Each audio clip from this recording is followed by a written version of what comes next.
Lions Blazers proud to support RPI Athletics up downtown Troy after the game, and check out Lions Way.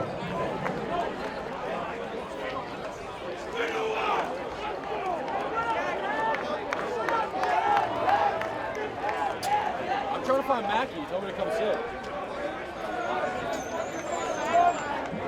This time we kick off before the end of the games. Just a little too much power. Oh, I see it. I see it.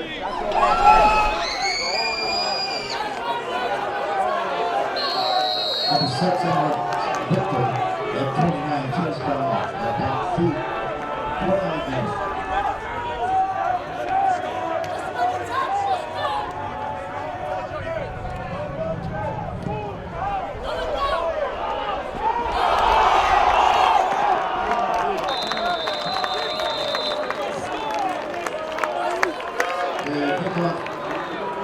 Is recovered by number 6 Victor.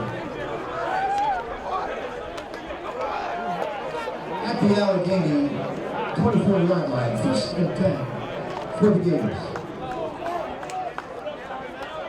Let's go, defense! Let's go, dude! Let's go, dude! Shut it down, baby!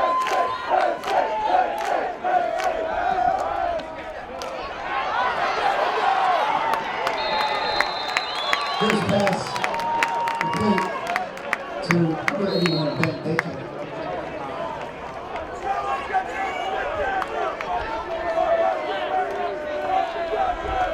Come on, defense! Gator 23, the first down at the Allegheny. Let's go, dude!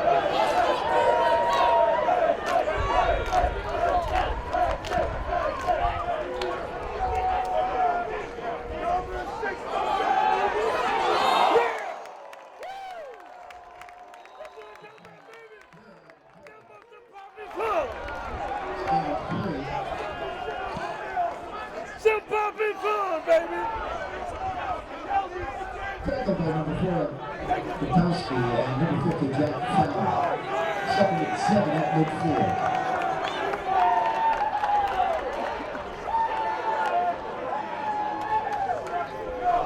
Handoff. And this is going to be a straight ahead attempt by Hamilton. Tony Hamilton stopped at the RPI 48 on 2nd and 7. So another small pickup there for the Gators. It'll be 3rd down now. And one thing to note, Greer did have a pretty good statistical season last year. Last game against our 370 yards and 2 touchdowns. But he also had 4 picks. 3rd down and 5 for Allegheny at the RPI 48. Greer looks to throw, pulls it back, throws, and that's complete. That'll be a first down to 35 to the 30, and down to the 27 is Barber. Good. He pump faked on that one and then went to his second read there, so a good play by Greer.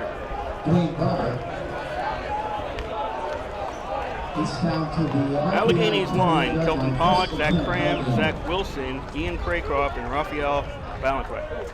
That is the line up front for Allegheny. 1st and 10 for the Gators at the RPI 28, 7-0, RPI leads. Greer is going along the sideline, and that's overthrown. Intended for Paycheck, and it was overthrown.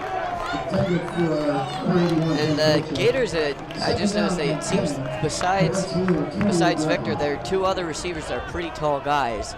And it seems like they may be trying to take advantage of the smaller engineer quarterbacks.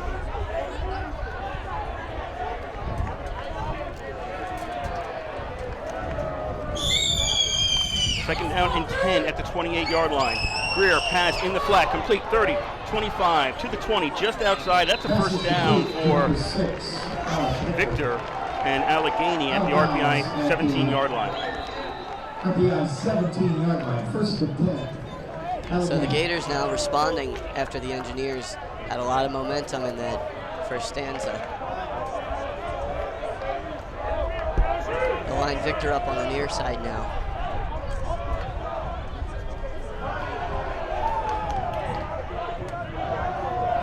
Greer fakes a handoff on first down pass. That's complete, and that'll get them inside the 5 to French. And that'll be a first and goal for Allegheny. Greer really just picking his way through the Engineer defense right now. He's hit 3 different receivers on this drive. First and goal, Allegheny at the 5. 7-0 RPI lead. 6:13 to go here in the first quarter in Troy. Allegheny. This will be a run on first down, and Tony Hamilton is stopped at the line of scrimmage at best. No, it looks like he's going to lose a yard back to the 6. Yeah, the line really just stuffed that out completely. He had nowhere to go. Tackled by number 90, Magnus Walker. To us, a 2 on the play, second down and goal from the 6. Second and goal from the 6 for Allegheny. 3 wide out formation. You got one man in the backfield. You got a man in the slot on the right. They'll switch up the running backs, and the ball came popping loose. It looks like RPI recovered at 3. Yeah, RPI recovered at the 3-yard line. That was Trey Adams on the carry. The ball just came popping out forward, and RPI covers it at about the 2-yard line, we'll call it. The 2 to the 3, right around there, someplace in between there. Second turnover of the day, RPI has it. 7-0 they lead, 5:29 to go here first quarter. Yeah, Austin Charles got that, and it looked like they were trying to do a read option play, but the quarterback may have held on to it. Greer held on to it a little too long, and the ball kind of just popped out.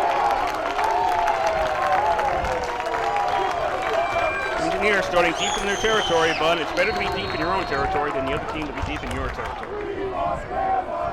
And with the way the Engineers offense moved the ball down the field last drive, I wouldn't be too nervous. First down, Marinopolis out of the end zone, throws, that's complete to the 30-yard line. RPI's got a first down to Vinny McDonald. And McDonald's one of those guys last year that got reps as an underclassman, and he's 6'4", and 200 pounds, and he's an athlete. So Marinopolis definitely has some trust in him.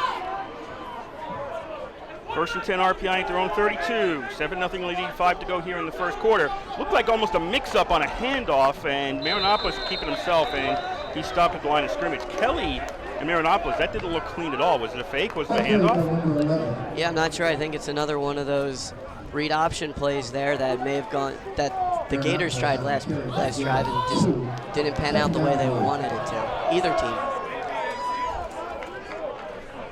But again, Marinopolis, when he's passing, he looks very poised right now. Second down and 9 for RPI at the 33-yard line. RPI, Marinopolis throws, that's complete, out to the 50. We're in Allegheny territory as Smith gets the reception. Fallon on the tackle for Allegheny. And again, the Engineers are moving, they're going no huddle.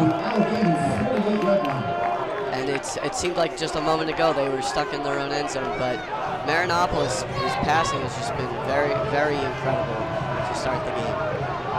First and 10, RPI at the Allegheny 48, 7-0 Engineers lead, 3:50 to go here in the first quarter. This will be on the ground for RPI. Heading to the left is Lombardi, and he makes it to the 40.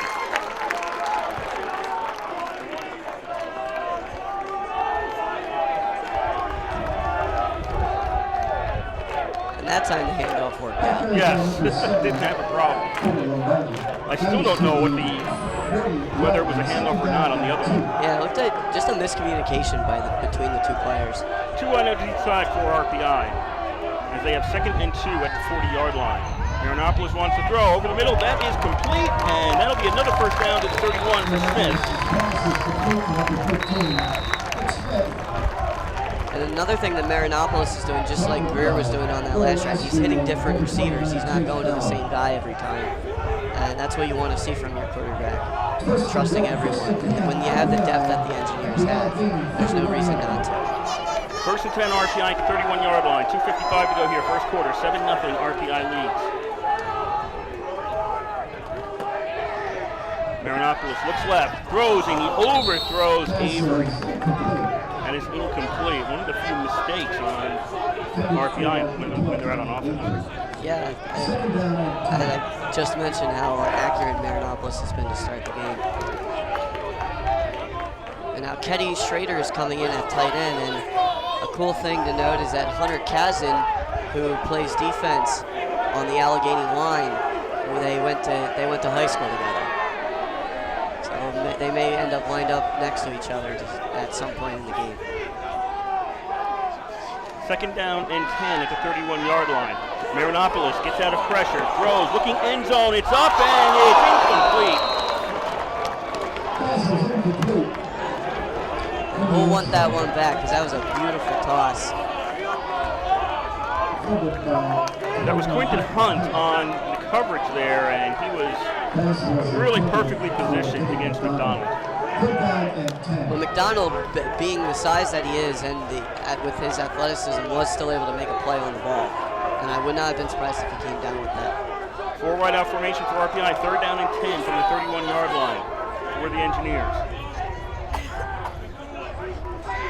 Marinopoulos takes the snap, throws, that is complete at the 21, and forward progress, where are they going to give him? Right? He's right at the marker, and it looks like forward progress for Palmer. I think that was Palmer on the catch, right? Yeah. Palmer on the reception for RPI. Has RPI a first down at the 21-yard line, I think. Yes, they're moving the chains now. So the Engineers back in the red zone. This has been a longer drive for them. I mean, starting all the way back down their own 3.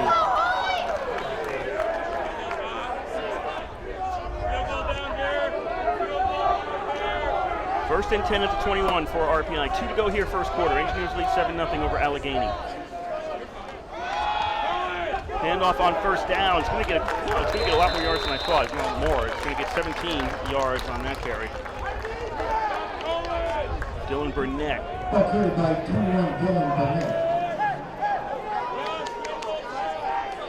Not the starting tailback. Scaglione is the starting tailback for RPI. Burnett is in there now. Burnett's going to take another carry. This time he's going to go left. He's got room. He turns it up at the 10. He's to the 5, and he's inside the 5. Moving first and goal, RPI. Yeah, they sweep it over to the left side, on the near side on that play. And good job, good blocking there by the receivers to make that opening for Burnett. Johnson on the tackle for Allegheny. First and goal, RPI at the 4-yard line. 1:10 to go here, first quarter, 7-0 RPI leads. Burnett takes the carry, and he is in easily. Hit one man, bounced off him, and ran into the end zone. RPI leads 13-0. Yeah, Burnett really, it seems like a power rusher almost. Scaglione's got a little more shiftiness to him, but he just went right down the middle, and we saw it on that first carry where he got, like you said, he got more yards than you would expect him to. And it seems like he did that there on that touchdown. Christian on to try the extra point. Snap, the spot, the kick is up, and the kick is good. So with 1 minute to go in the first quarter, the Engineers could not have scripted a more perfect start to their season if they tried. You're right. Stuck deep in their own red zone, and they came out with a turnover and then marched right down the field with absolutely no issues at all. I'm really impressed by the way Marinopoulos has started off this game. Well, I've got a chance. The RPI offense, George Marinopoulos is quarterback, tailback, Joe Scaglione. Of course, Burnett was into that series. He got the touchdown. Wide receivers are Nick Smith and Vinnie McDonald. Slot receivers are Mark Weisland and Malik Kelly. The line up front is Luke Koschel, Rick Demboski, Thomas Lawson, Jacob Grant, and Sean Gibbons.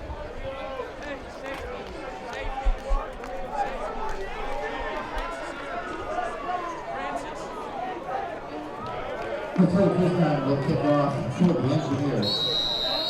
Backbeat number 6, Victor, and 29, Chase Bell.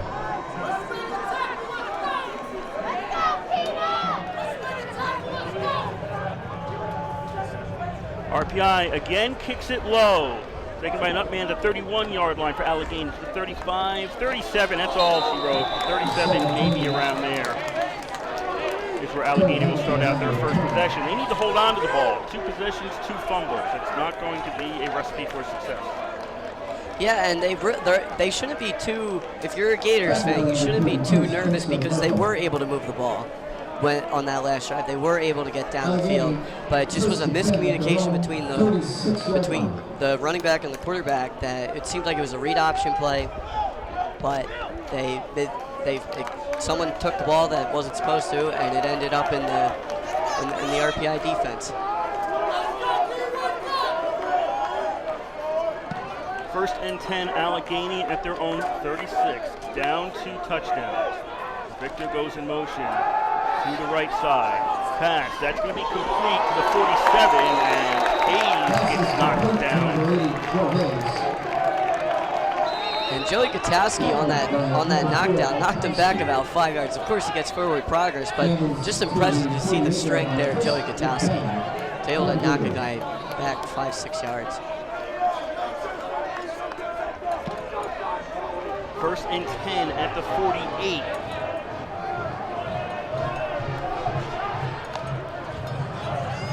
Allegheny down 14-0 late in the first quarter. Pass complete in the flat, and escaping 1 tackle and getting it a little bit farther is Hamilton. He'll make it to the RPI side of the field down to the 48. This will probably be the last play of the first quarter, as Allegheny's not in a rush to get to the line. And time will expire in the first quarter here in Troy. 14-0 RPI leads after 15 minutes. And the ball is just about midfield, so neither team will have too far to walk when they come back out.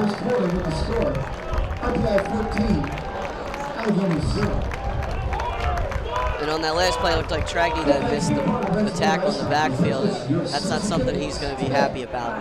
Men's hockey opens their season with an exhibition game on Saturday, October 5th against Tufts University. And it's 8 with the Engineers. So after 1 quarter, it's been all Engineer football here, 14-0 as mentioned before, and it's been the defense coming up with big turnovers. As we said, it seems like the Allegheny Gators are doing a good job of. They're taking advantage of the field position that the Engineers are giving them, and they're getting down the field. But then the defense has been able to come up with 2 big turnovers, and the Engineers have scored off of both of those turnovers.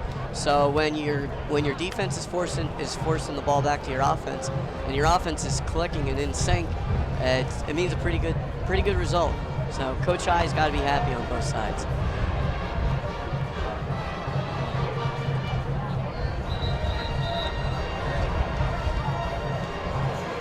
If you're Allegheny, you need something on this drive right now. I mean, their numbers aren't bad. 15 plays for 91 yards. Yeah, and Greer's 9 for 10, so he's been pretty accurate. Marinopolis 8 for 11 in that first quarter. As I said, he's started off the season with very, very accurately, and he's hit multiple receivers. 4 to be exact. It'll be Allegheny right to left, RPI left to right across your radio dial. Quarter number 2 underway here in Troy. Greer to Victor in the flat, turns it upfield, 50, Greer to the RPI 45, and he stopped there. And that's Victor's 5th reception of the day, so he's already got more than half as many as he did last season against the Engineers, but not as much yardage. So the Engineers have done a nice job of staying in front of him. 3rd down and 3 for Allegheny. 3 wide out formation, 1 man in the backfield. They'll fake the handoff. Greer is going to pass short. That's complete. This will be a first down as they're able to get it to French, and he stopped at the RPI 39. And Tragney on the tackle there, not letting him get by again.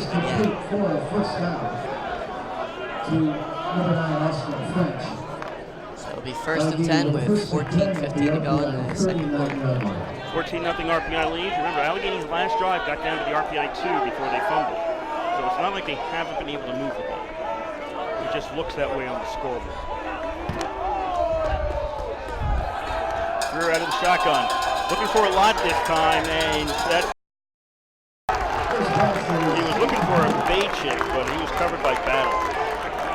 Beautiful coverage there by Blake Battle, just staying in front of his guy and keeping his positioning so that he was facing the quarterback and looking at the ball. There was no way they could call pass interference on that play at all. It was great positioning there from Blake Battle.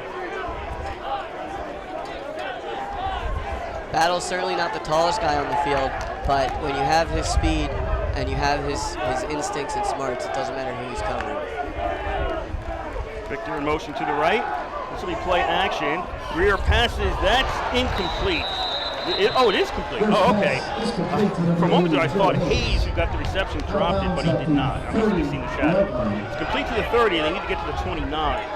But the Engineers did get a handle, and it looked like he was just able to pull it in. 3rd down and 1 for Allegheny at the 30-yard line.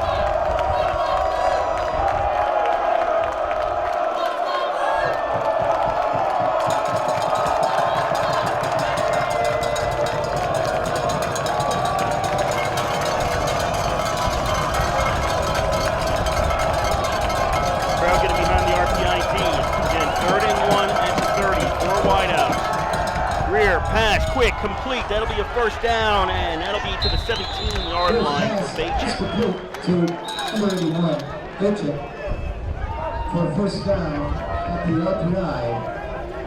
RPI. So again, the Gator offense is moving. 13:20 to go here in the 1st half. RPI 14, Allegheny nothing.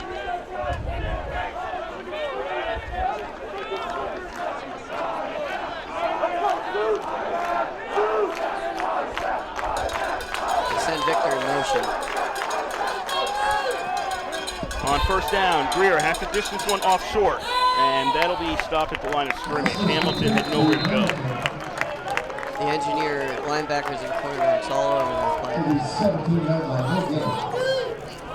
play. Greer was forced to dish that off to the only man left, basically. If you're the Gators, you have to think, hold on to the ball, no matter what. You've been too close too many times now, and you got to hold on to the ball. 2nd down and 10 at the 17-yard line. Greer fakes the handoff, goes left, throws. That's complete down around the 9-yard line.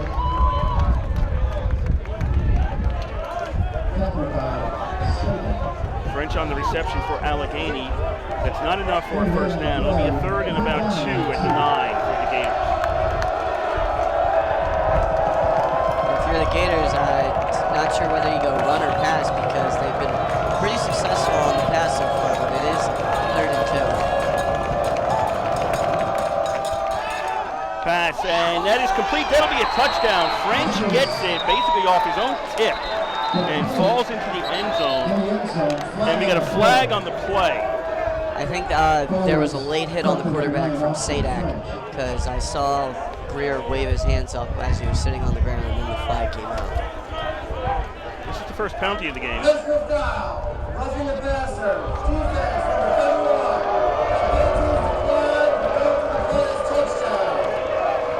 All right, so the play is good. That is a touchdown to French from Greer.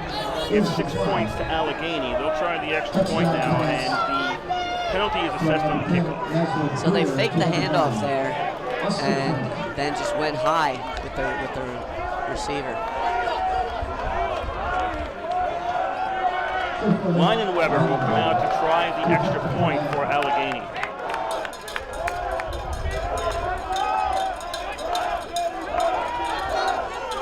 Snap, spot, kick is up, and the kick is good. So with 11:52 to go here in the 1st half, it's RPI 14, Allegheny 7. For the Gators, that's a great way to start off the 2nd quarter after things weren't completely going your way, mostly on the offensive side with the few just mishaps they had, but they were moving the ball, and it showed that they did have confidence in their offense. Specifically, Greer had confidence in himself to get the ball to his receivers and not depending on Victor solely. They went to a couple different receivers. They went to French and and they spread the ball around a little bit, and it resulted for them in a touchdown.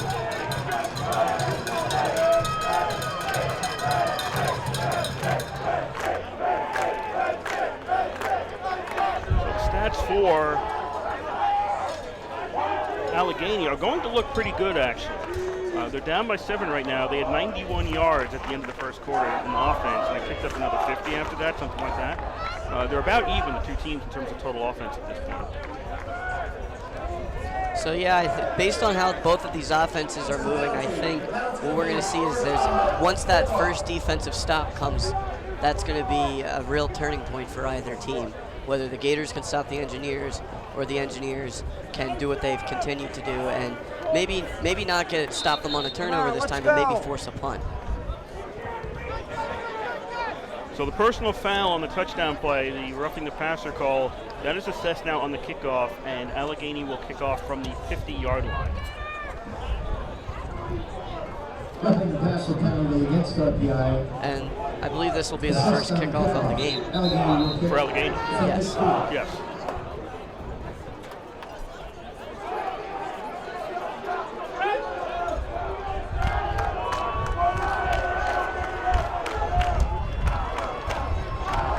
Meichel and Spellman are back for RPI.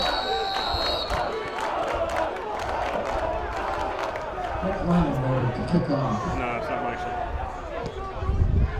Low kick. Spellman takes it at the 8-yard line, at 10, moves into the middle of the field, cuts it up, 15, and he'll be stopped at the 18-yard line. That was Lombardi, the other person that took the kickoff. Yeah, and the Gators kind of took a little play out of the Engineers playbook. They just kind of squibbed it, but it made it all the way down to the 8.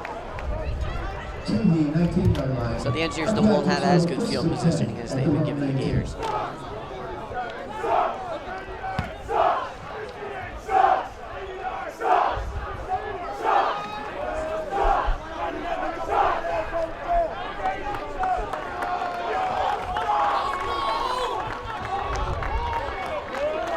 First and 10.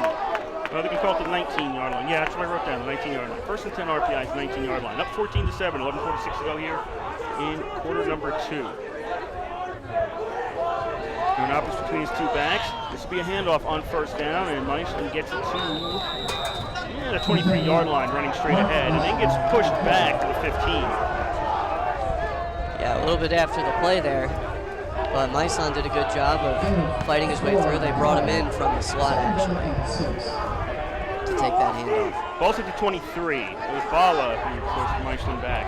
Second down and 6 for RPI. That was a hard-fought 4 that Meichel picked up on that play.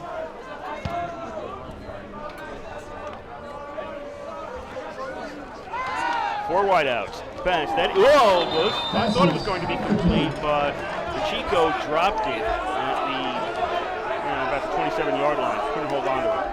Yeah, good wrap up there from Quentin Hunt on the Gators. Grabbed both his arms and pulled so that he couldn't make the reception.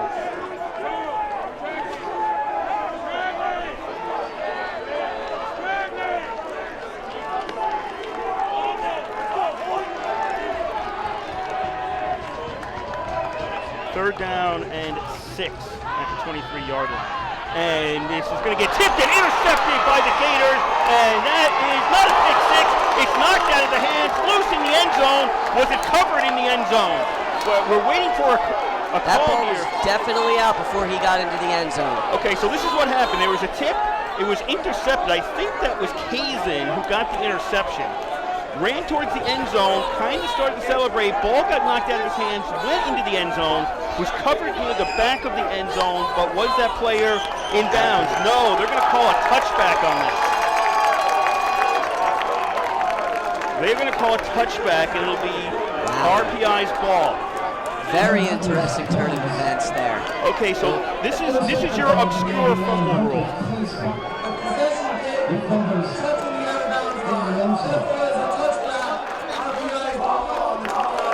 Okay, the ball's going to go to the 20-yard line, first and 10 RPI. So here's what happened. With the change of possession, it's now Allegheny's ball. If you fumble the ball into the opposition end zone and it goes out of bounds, the opposition gets it at the 20-yard line. So Allegheny, had they gone one more step, had Hazen gone one more step, it would have been a touchdown. Instead, because he lost the ball outside the end zone, fumble out of the end zone, goes back to RPI. And that's the old Deshaun Jackson. You don't celebrate before you're in the end zone. You don't drop the ball before you're in the end zone. So the Gators looked like they really have flipped the switch there, and we're going to tie it up.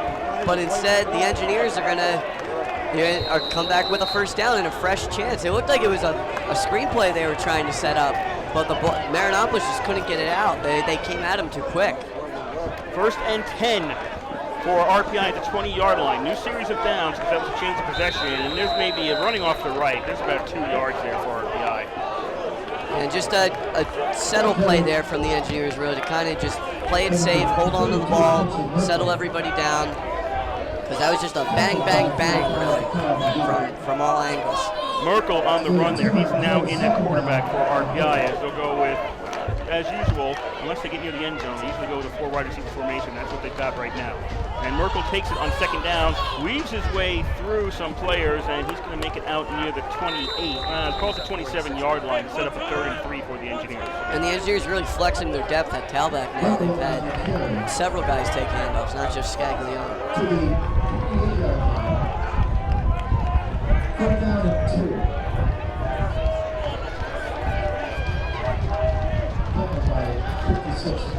3rd and 2 RPI.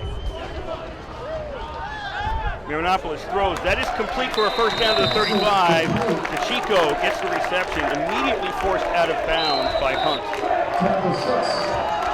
And he holds on. He made sure he held on to that one.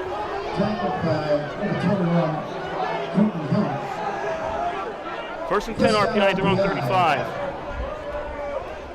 And RPI got a flag on the play. The snap occurred, and nobody wanted it. That might have been a delay of game, just based on the reaction. Seemed like the center may have known what the play clock was at and just snapped it. You usually don't see that. Well, we'll sort it out now. You usually don't see the center just snap it when the quarterback doesn't want the ball, just because the time's running out. Yeah. 9:31 to go here, first half. RPI 14, Allegheny 7. Well, Marinopolis is getting a lot of signals from the sideline. I know not all of them are. He's really only looking at a couple different people, but it didn't seem like there was a couple different plays going on. All right, they're going to say there's no foul in the play. It's a do-over. I don't know what happened there because RPI did snap the ball. I'm not sure how you end up with a do-over. But we're not getting paid to make those. And did this just happen again? Yeah, there's something's going on with the count.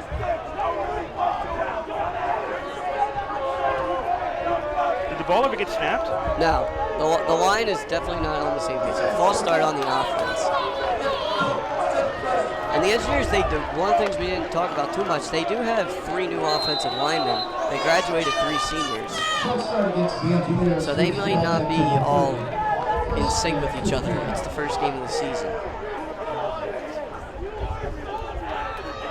1st and 15, ball at the 30. Meislin, and we got a reverse from RPI. That does not work. That was Parrish who got into the backfield and kills that reverse. And RPI is all the way back to the 22-yard line. Yeah, and it was a good idea there from the Engineers to kind of switch it up a little bit, but the Gators snuffed it out right from the backfield. Parrish got into the backfield, and that's a slow developing play. You got to move it a little bit quicker than that. Parrish had enough time to get back there and moves RPI back to the 22. They need to get to the 35. No, pardon me, the 45. They got 23 yards to go here on 2nd down, and that'll get a chunk of it out to the 41-yard line. RPI makes the completion to Lombardi. And another beautiful pass there from Marinopolis. He's timing it with his receivers very well. All of them.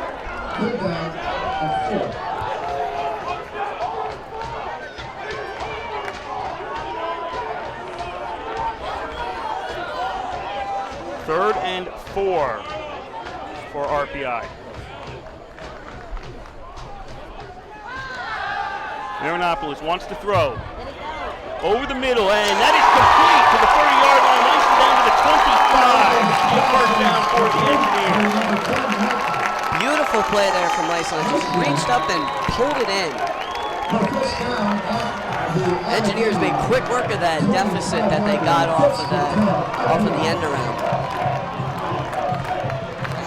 And all the way back down to the opposing 25. 1/64. Two receivers each side. First and 10 RPI to 25. 14-7 RPI lead. 7:25 to go here in the first half. Scaglione, that's not Scaglione, that is Merkel on the carry. Gets to the 21-yard line.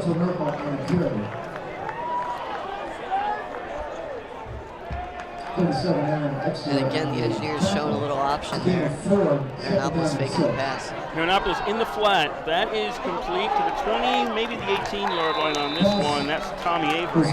And Avery broke a tackle there, got that extra yardage there on that second down play. Engineers going heavy, bringing in some extra offensive linemen.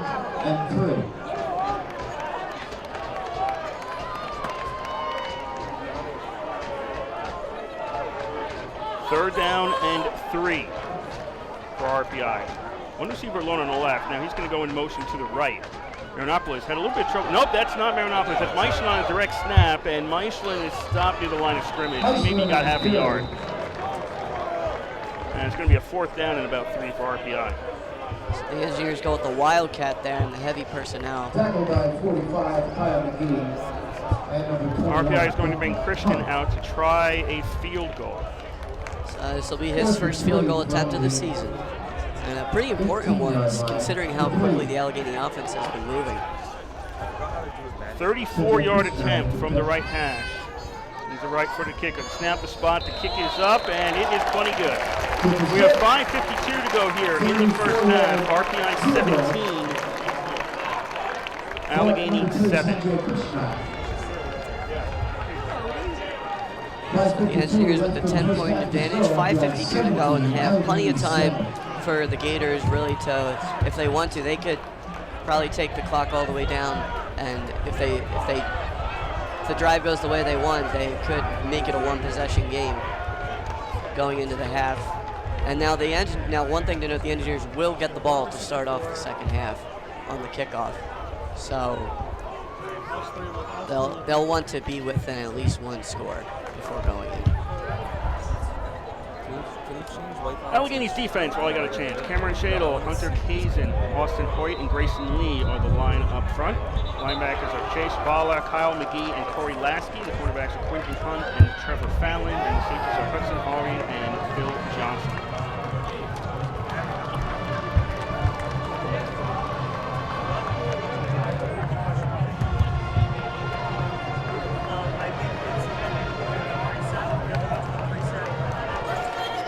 And the Gators are keeping Victor back deep, so they're not trying to hide him anywhere in the upfield. It seems like they're okay with just getting the good field position to start off.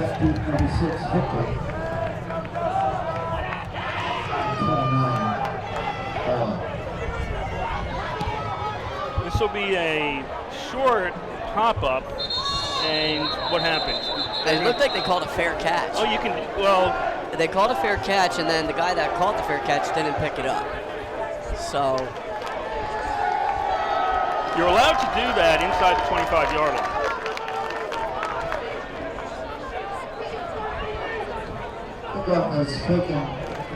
The guy, he called a fair catch, but then he didn't run up and grab the ball, so... It'll be Allegheny taking the ball at their own 22.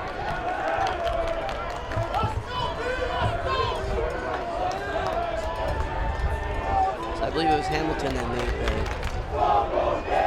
took it off the kickoff, and that is where he first caught the ball. Right, but if you fair catch within the 25, I thought you were supposed to get it at the 25. Well, he wasn't the one that called the fair catch. Yeah, this is what's got me. It could be that this is the ramification of the wrong guy calling the fair catch. Maybe.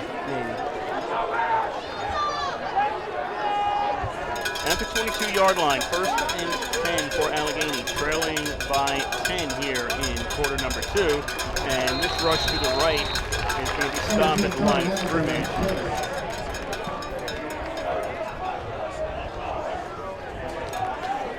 Kind of 98. So that play goes nowhere. Engineer defense has really done a pretty good job on the run so far. Gain of 1, second down and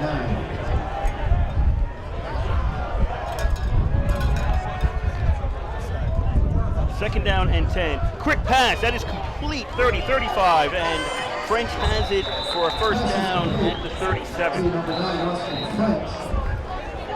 And again, the Gators have been successful with the passing. 37-yard line, first down for the Gators.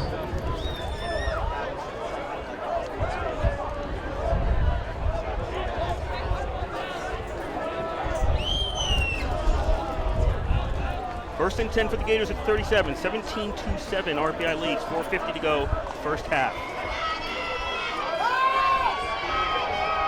Gators in the air, and that's incomplete. Bajik was the intended receiver around the RPI 35-yard line. Flag on the play back at the 30-yard line.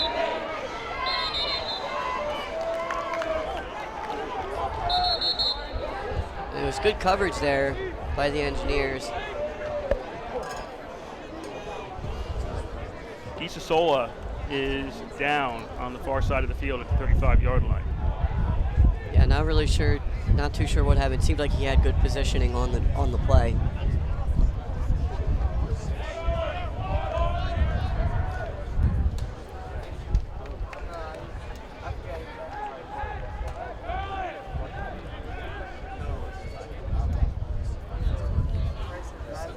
So we're going to have a timeout on the field as he is attended to by the training staff. 4:43 to go here in quarter number 2. RPI 17 and Allegheny 7. And we'll have a chance, the RPI defense in the final lineup. Michi Conquo, Andrew Benitez, Antonio Raviano, are the line up front for RPI. The linebackers Alec Hazard, Grant Tragney, Jack Fallon, and John Sadek. Cornerbacks are Andre Piazzolla, who is right now coming off the field, and Kyle Samuels. The safeties are Joey Katowski and Francis Perry. He looks like he's going back to the gym. Yeah, he is walking off, so that's a good sign. Yes, but they are not. He's not going back to the sideline. He's going off to the facilities, which will be the end zone that RPI is moving towards. That's the south end zone by the gym here. Holding, offense, number 65, 10-yard penalty, replay first down. And back to what's going on the field, there was a holding call against Allegheny, so they'll lose 10 yards. It's down over, but they lose 10 yards. So first and 20 for the Gators, deep within third territory. 4:43 to go in the half.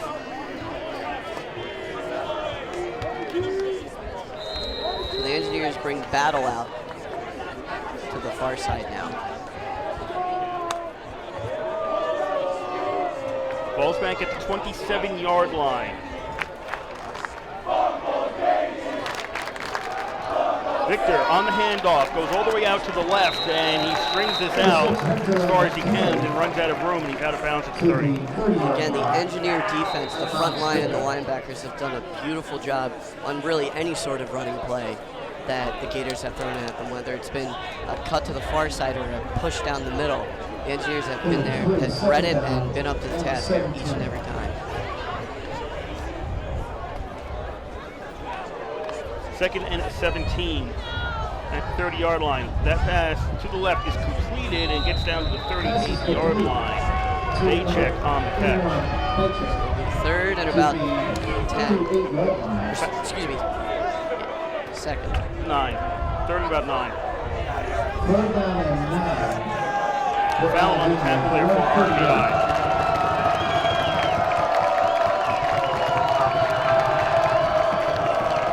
Third and 9, Allegheny. 3:45 to go here in the first half. Allegheny down by 10. Greer looking to throw. Gets hit on the legs, stays on his feet, now overthrows Barber, and it's incomplete. Yeah, good play there by Greer to get out of trouble.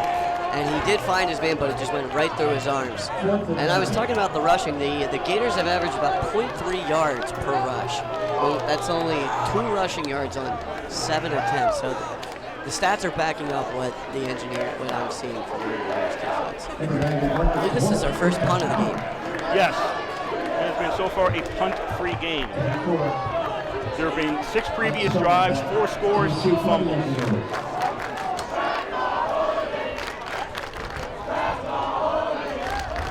This is Marcus Wolf to kick the ball. Taken at the 36-yard line by Spellman, and he'll be stopped at the 29. 3:33 to go here, first half. RPI 17, Allegheny 7. And the Engineers, they've had plenty of time really they've got 3 timeouts left in the half. They've got plenty of time to get all the way down to the field for a touchdown. This would open up the game, and I talked earlier about getting that first stop as a punter.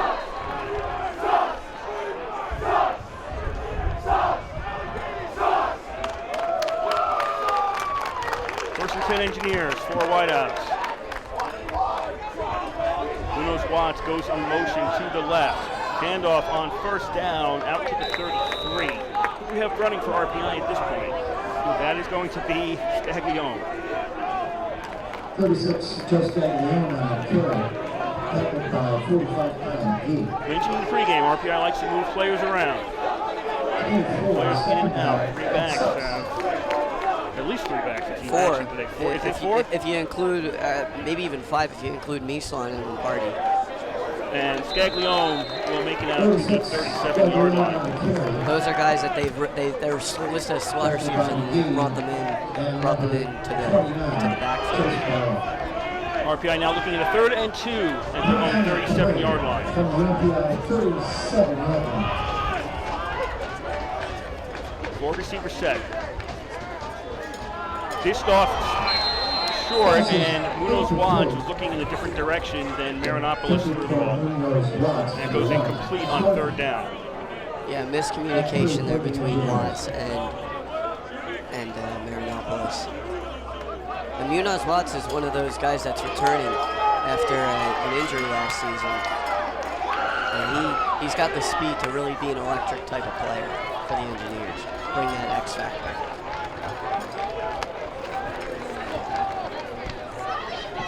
Number 7, Zach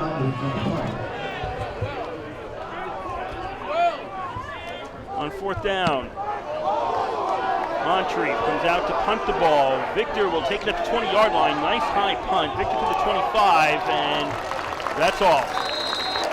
Not much of a return there. About 5 yards on the return there. Austin Charles on the tackle for Allegheny. 2:26 to go first half.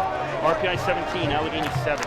And a really good punt there, as you mentioned. And when you punt it that high, it's got plenty of hang time, and it gives the Engineers time to get down the field and make the coverage. They had 3 or 4 bodies right around Victor by the time he caught the ball, and he tried bringing it out to the near side, but the Engineers would just smothered him. And when a guy like Victor who's got that type of speed, you want to have several guys. You can't dodge them all.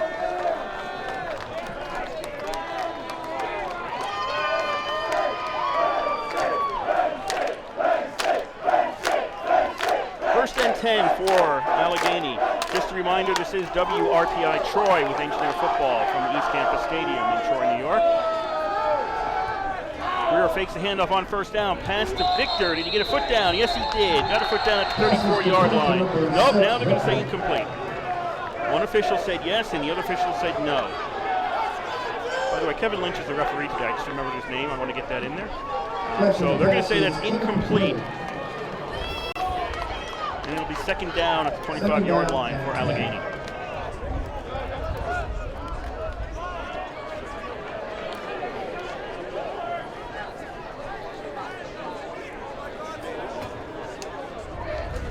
Did 2 quick 3 and outs from both teams, I believe, on those last 2 drives. They all can't be scoring drives.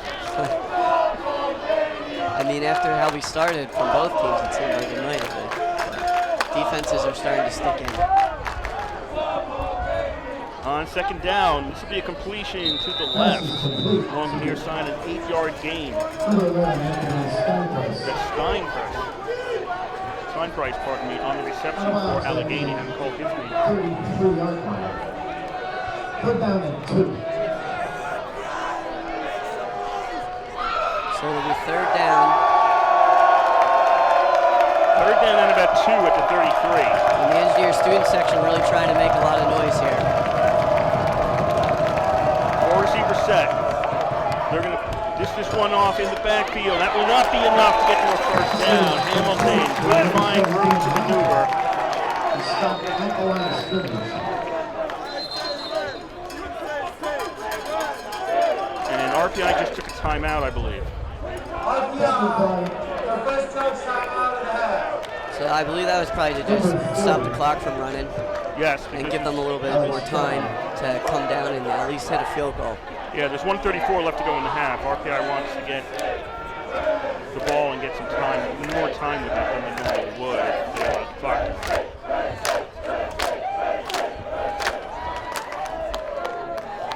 And they'll put 2 seconds back on. It's back to a minute 36 here to go in the half.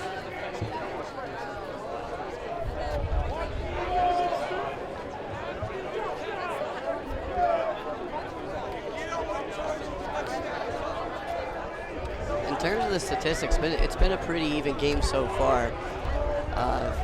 First downs are 9 apiece. Engineers obviously have the lead on the scoreboard, and that's thanks to those 2 turnovers on the first 2 drives, defensive drives of the game for them.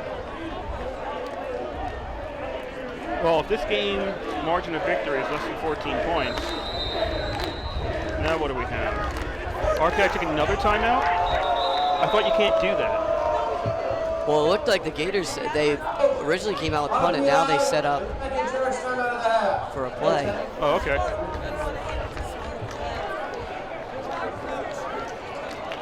So the engineers are just getting themselves settled.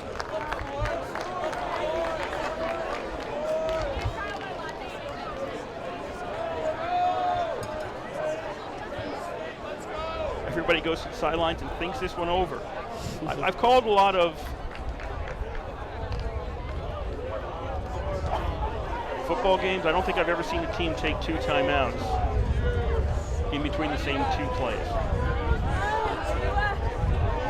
A lot to talk about, I guess. I mean, obviously, Or maybe they just don't want to see all those timeouts on the scoreboard go to waste. maybe I've seen one team take a timeout and then the other team take a timeout.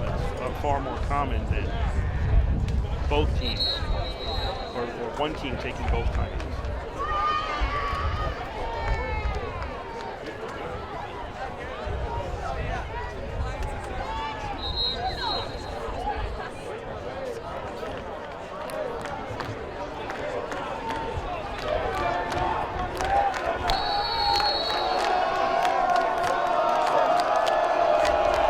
They're going to run a play, 4th down and 2. Allegheny's got the offense out there. Well, we think they are going to run a play. This is really risky for them because I think they're trying to draw RPI off sides. And we have a timeout. Another Allegheny. I can't imagine they would run a play on 4th down with a minute 36 to go at their own 33. I mean, that puts the Engineers right in field goal range to end the half if they don't convert. Well, usually you go out and you try to draw the team off sides to get the first down. But they didn't run the clock. The clock was only down to 15 seconds. There was plenty more time to try that before taking the timeout. Yeah, and they're leaving the offensive personnel on the field. At least that they're talking to them on the field.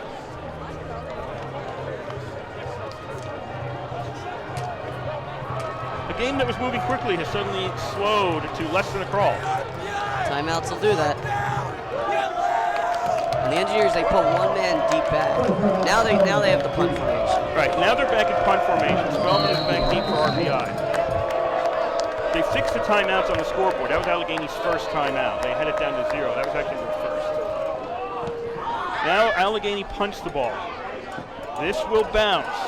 And that'll be covered at the 32-yard line by French. So we have 1:28 left to go here in the first half. 17-7 RPI leads, and they've got the ball at their own 32. And one thing to know now, with all those timeouts taken, the Engineers aren't going to have as many as they would have to start off this drive. So taking those 2 timeouts may come back to bite if they do move down the field. And a lot of their passes have gone to the middle of the field, so we'll see if they go try to go to the sideline. 10 at the 32-yard line for RPI.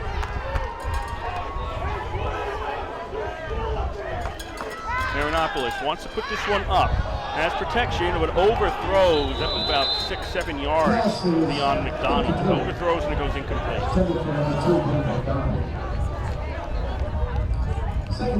McDonald looked like he was trying to hit the corners.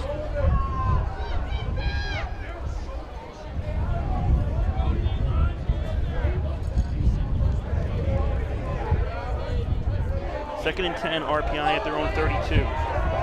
1:23 left on the clock. RPI up by 10 here in the first half.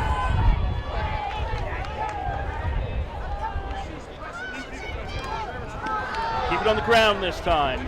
Straight up the middle, and Burnett gets to the 41. That's a pickup of 9 for RPI. Again, Burnett just pulling his way through. He was hit at about 2 or 3 yards past the line of scrimmage, but he just kept pushing and pushing. Picked up another 6. 2 receivers each side. RPI 3rd down and 1 at the 41. And Marinopoulos short to Burnett. And that's completion to the 45, to the 50. Burnett to the 45. Keeps going to the 40, down to the 39. That'll stop the clock with 50 seconds left to go in the half as the chains move. Burnett just had 5 guys trying to drag him down. RPI quickly to the line on first down. Pass has a completion in the flat and out of bounds is Kelly at the 37.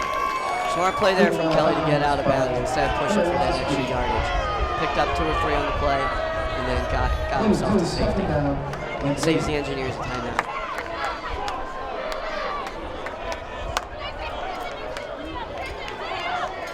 Second down and 8. 4 receivers each side. Throw by Marinopoulos to the sideline, literally to the sideline. Caught over there, but that doesn't count. As Marinopoulos had nobody downfield that was open. Well, maybe he did. I didn't see anyone, but I think he was out of the pocket. No, I'm saying I think Kelly was open. Kelly came back towards the huddle. Nobody was near him, and he was gesturing in some manner, almost as if he was saying, "You missed me."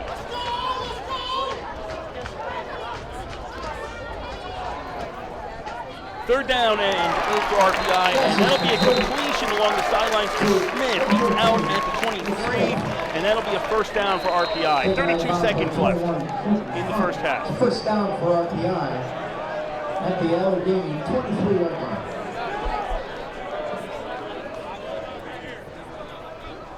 Allegheny moved across the line. They'll get back. And now RPI suddenly snaps the ball. Marinopoulos is going to make a throw. He overthrows.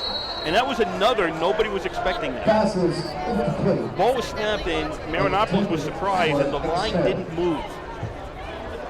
And it didn't look like either line moved. Well, you know, that's very true.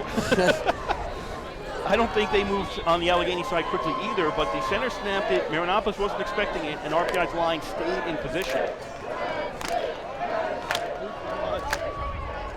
So incomplete on first down, 29 seconds left in the half. Yeah, Marinopoulos is really lucky he grabbed that. Yes, he is. Second down and 10 for Marinopoulos. This throw is off the hands of McDonald around the 5-yard line. Goes incomplete. I just watched the replay there. Marinopoulos was literally looking directly at the sideline, and then all of a sudden the ball was in his gut. So good instincts there to prevent a turnover. Engineers have about 25 seconds here, and they still have their timeout. But for the moment, they're more worried about the third down. Trevor Fallon for Allegheny is slow to get up, so the training staff came out to look at him, but he's going to get up under his own power. That created an official timeout on the field. So basically, the injury gets RPI a little bit of a breather here.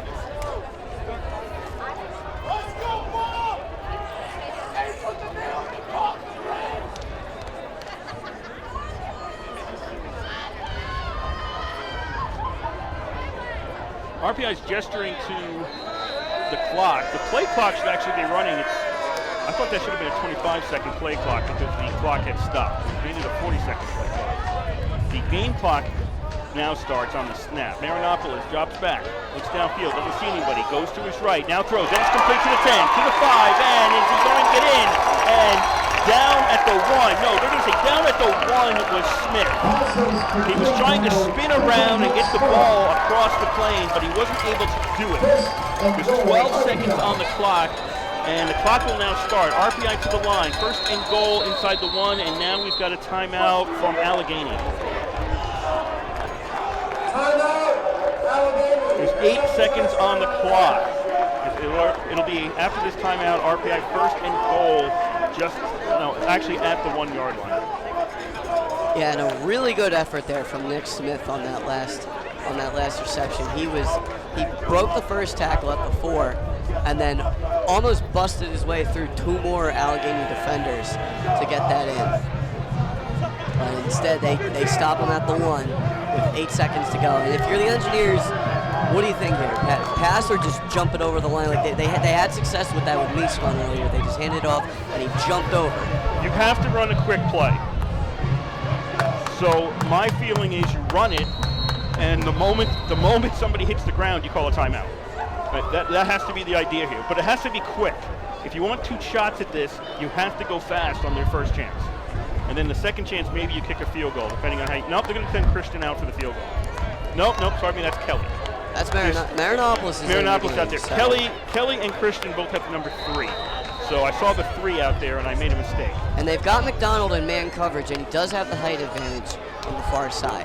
So it'll be first and goal for RPI just inside the 1 with 8 seconds left. They're going to try to throw, and they're going to go for the corner, and that is caught. Yes, it is caught. That's a touchdown in the corner to McDonald. And RPI takes a 23-7 lead. And they put it up there where only McDonald can grab it. Beautiful pass from Marinopoulos to extend this lead for the Engineers with 2 seconds left on the clock.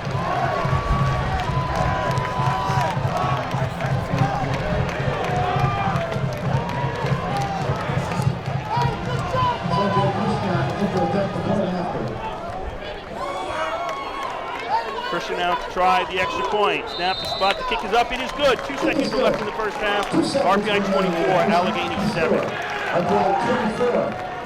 So the Engineers, Marinopoulos saw the matchup. He saw it was man coverage, and he put it in. He gave an offer that he couldn't refuse. He put it only where McDonald could grab it.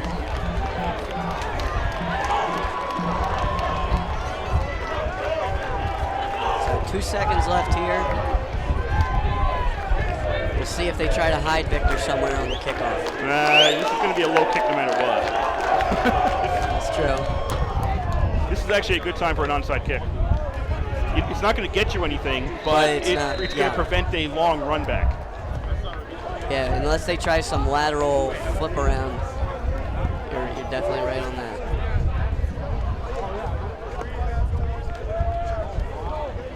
Will kick off for RPI.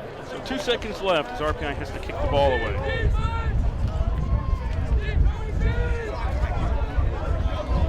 Back deep to receive 29, Joseph Allen.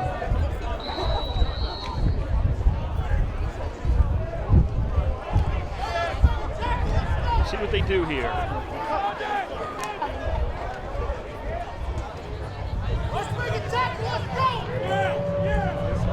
Christian's just going to kick it along the ground.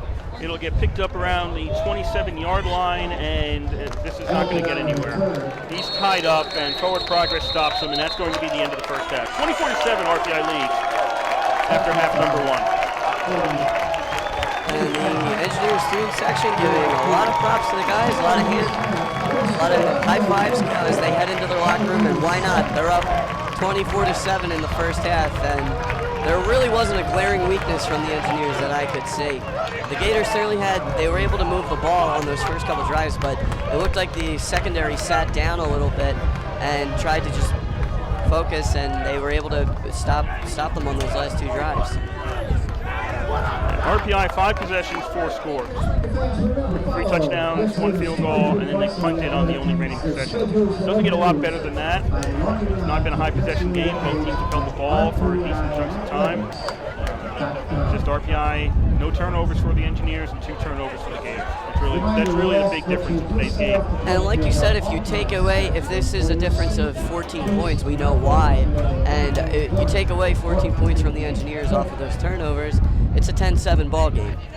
So the Gators certainly, they weren't out of it, but turnovers are, in football especially, they're the kryptonite of a team. We're going to take a break now, and halftime will be the interview that our colleague Bob Conway did with RPI Engineer head coach Ralph Isernia. So give that a listen. The score here after one half at the East Campus Stadium, it is RPI 24 and Allegheny 7, and you're listening to live coverage of Engineer football on 91.5 FM, WRPI Troy. Honda Passport will be used for 2 years. Courtesy of Wrestler Honda. 770 Hoosier Go Troy or online at getahonda.net. I am an American soldier. I am a soldier in the Army National Guard. I am a warrior and a member of a team. I am disciplined, physically and mentally. I am a guardian of freedom. I am an American soldier. Defend freedom. In the Army National Guard, you can. Visit 1-800-GO-GUARD.com today. Sponsored by the New York National Guard, aired by the New York State Broadcasters Association and this station. And the pitch. Dave just pitched a tomato, which won't work. But a healthy, vegetable-filled diet could give you energy to hit that grand slam. Run, throw, think, eat better. Can your food do that? Find out at smallstep.com. Public service announcement brought to you by the U.S. Department of Human Services and the Ad Council. We'll try to do that again in the next home game. Drive one away today from CA. Honda's amazing automobiles. Just a mile east of Buchanan Stadium at Rensselaer Honda. 770 Hoosier Road, Troy, or visit online at getahonda.net. Rensselaer Honda. I will not pass gas in polite. You can order online with my friends at Melio.com. You get $5 off your first order when you use promo code RPI. Get the meal and drinks delivered to RPI at Melio.com. I will not pass gas in your face, because the gas I pass is worse than mace. A silent but deadly cloud of toxic waste. The end. Secondhand smoke contains hydrogen cyanide and other lethal gases. Gases that are especially harmful to kids and babies whose bodies are still growing. Don't pass gas, take it outside. Get the facts at don'tpassgas.org. A message from the American Legacy Foundation and the Ad Council. We are in halftime here at the East Campus Stadium. 24-7 RPI leads at the half, and now we're going to give a listen to the interview that Bob Conway did with RPI Engineer head coach Ralph Isernia. Coach, another season begins. I know you have to. It's a loss here. We may have lost people, but people are well equipped to fill in. Is that right? Yeah, absolutely. And that's what you want to do from one year to the next. You know, when we first started out in 2013, that year we were still trying to create some depth within the team. We had to play a bunch of freshmen. We only had 10 seniors on that team, so we were trying to get to a point where we are now, where one class just supplements what you already have on the roster. So I guess one of the things that you're never going to see, or very rarely see a 1,000-yard receiver, a 1,000-yard rusher in the offense, but you're going to have guys that are going to be consistent with the 500s. You're going to have a bunch of those guys that can kind of share the wealth on the offensive side. So retooling it that way, having guys that have played a lot of meaningful snaps for us that we can just plug in. Maybe they want starters, but they're working a lot of snaps. On paper, when someone looks and says, okay, well, you have this many starters that do graduation, we still have a lot of experience on that offense and the defensive side. Well, with the preseason behind us, we've got our preparation right now for Allegheny. It's been basically for the last week and a half since our scrimmage. So everything's been working towards Allegheny. One of the things about them is that they've got a new head coach. They've got a retired head coaching staff.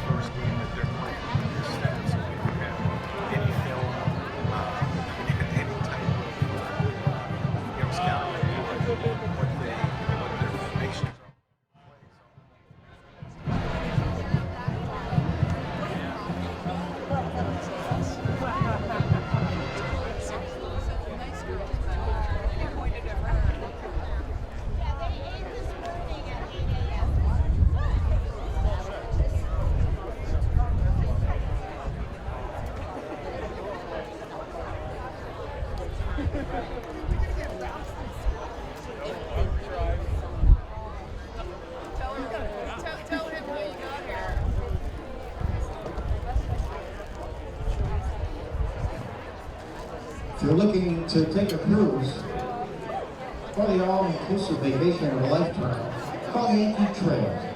They specialize in group travel, and Yankee Trails is also available for all your group transportation needs. For more information or to make reservations, call 518-286-2400 or visit online at yankeetrails.com.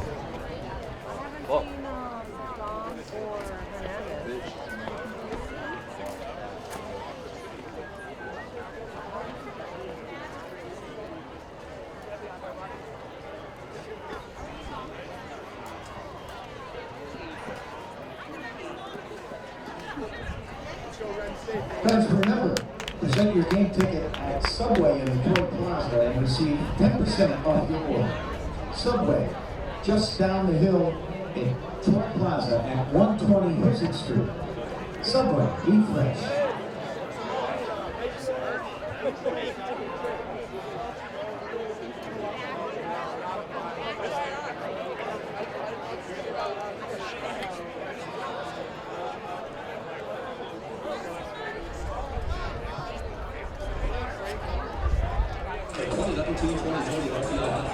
Just around the corner. Come out and see some of the biggest names, first and fourth finalists, and ECAC tournament homes at West Contact the box office to reserve your seats today at 518-276-6262. Let's go, Red!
Statistical leaders from the first half rushing for Allegheny.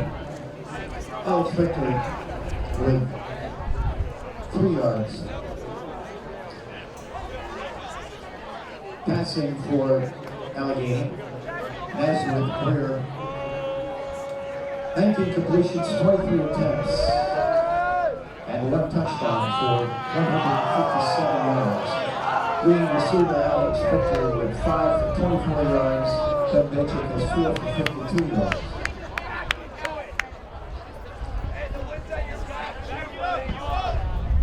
Leading tacklers for Allegheny, Corey Lasky and Kyle McGee each had 7 tackles in the first half.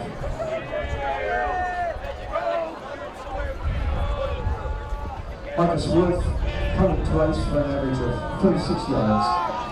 For Allegheny, for the Engineers, leading rusher is Dylan Burnett, 4 carries, 30 yards. Joe Scaglione has 5 carries for 24 yards. Burnett also has a touchdown in the first half. George Marinopoulos has completed 17 of 27 passes with 1 interception, 214 yards, and a touchdown. Leading receivers Nick Smith, 5 catches, 71 yards. Mark Eichner, 3 catches, 46 yards. Leading tacklers Joey Kapowski with 7, John Sidak with 6. And Zach Moncrief has played once for 43 yards.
explosive out of another Liberty League teams this afternoon.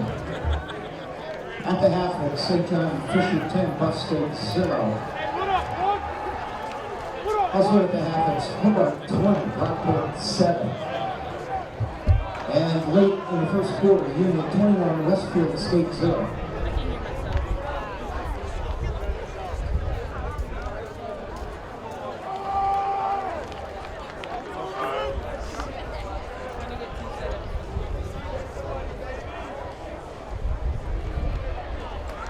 Wait, hold on to it? Hold on to it? Yeah.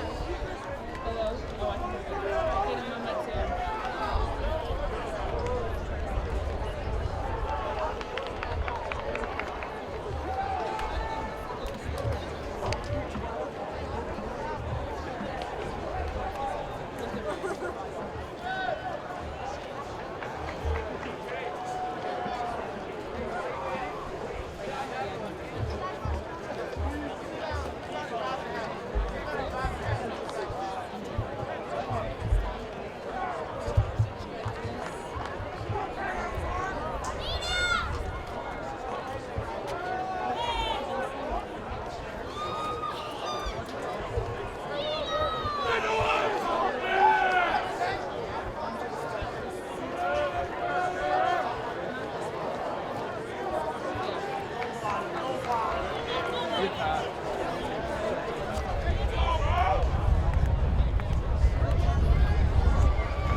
That is WRPI.org.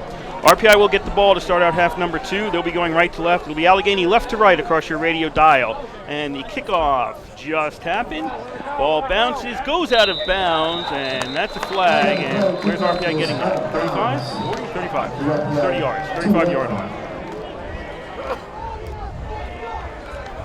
So, Engineers finished off the half on a pretty good, with some good momentum, and they'll look to carry that into the second half there. They've controlled the ball.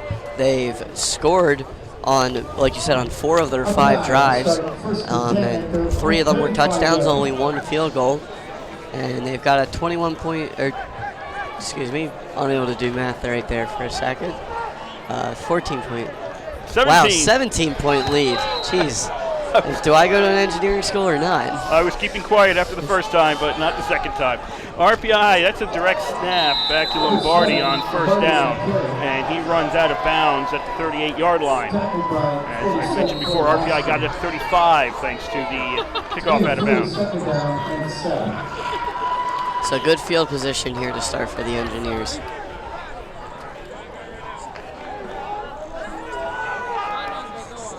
Second down and 7 from the 38-yard line. Marinopoulos looks right, throws, that's complete. Well, almost breaking the tackle on that side was McDonald, and he was trailing something. They got his towel.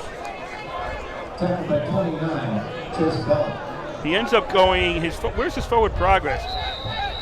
He's going to be 1 yard short, it looks. They haven't moved the chains. Or now they're they going to move the chains.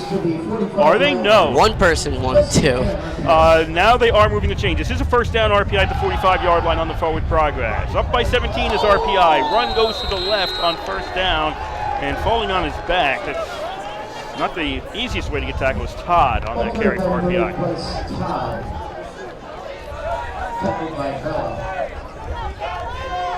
Already seeing a lot of substitutions for RPI in today's game. 24-7, I mentioned. RPI is in the lead. 13:40 to go here, third quarter. Marinopoulos, this is another handoff, and trying to dash his way through. Is that Scaglione?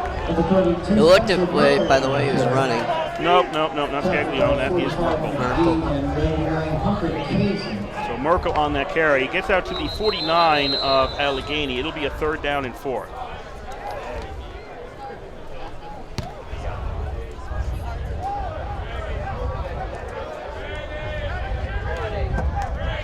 Engineers waiting for the play call to come in.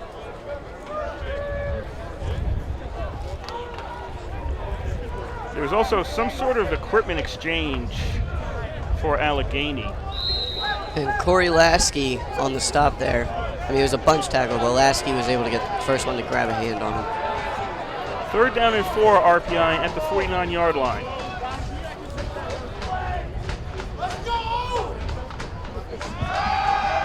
Marinopoulos drops back, throws over the middle, open and dropping the ball was Munoz Watts. It was wide open. Dropped it at the 30-yard line. Yeah, it looked like a little post route there from Munoz Watts. He completely blew by his man, blew through the coverage. So the Engineers will have to punt here, but Marinopoulos seems to be right off, jumping out right off where he left off in the first half. And that's really what you want to see from your pretty much third-year starter, junior quarterback now. Montreve out to punt for RPI. Boots it, that's high. Fair catch is signaled by Victor, and he'll take it at the 19-yard line. Again, several Engineers right there to meet Victor at the 20. So good job by the punter and good job by the coverage team. Yeah, that's why he opted to take that fair catch. He wasn't getting anywhere. 12:53 to go here, 3rd quarter. RPI 24, Allegheny 7. 522-9382. 522-9382. Collect your prize at the table where the tickets were sold.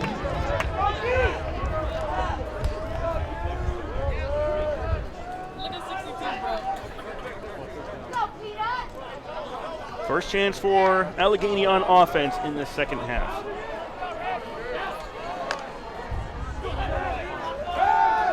Greer drops straight back, getting away from pressure, still on his feet. Greer is going to toss this one, and that is caught on the run by Victor, just tripped up after he crossed the 50-yard line. It looks like, was that Sadak who got a hand? Yeah, it was Sadak. I see the 1, so yeah, 31 Sadak. Yeah. Just got him by the foot to trip him up and stop him at the 45.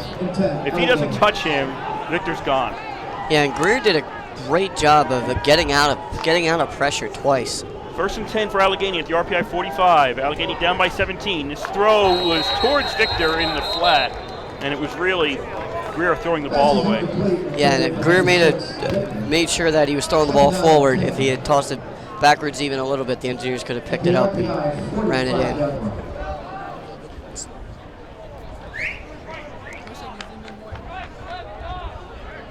Second down here.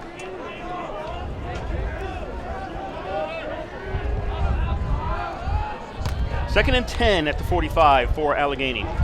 Greer, more time this time, puts it up along the sidelines, but that's an overthrow, and there's also a flag on the plate. Was he held up? Battle saying it's going back. Holding against RPI.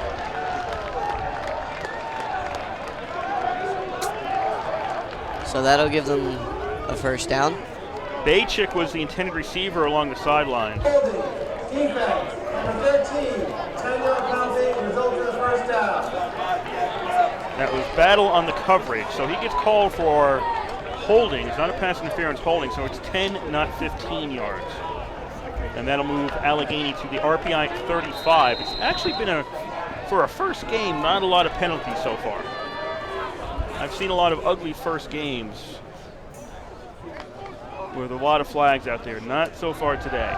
Greer fakes the handoff. Looking downfield, is that an overthrow? It is an overthrow in the end zone, looking for Barber. Yeah, these last few passes, Greer really seems to have been floating them up and giving his receivers time, but not enough time there.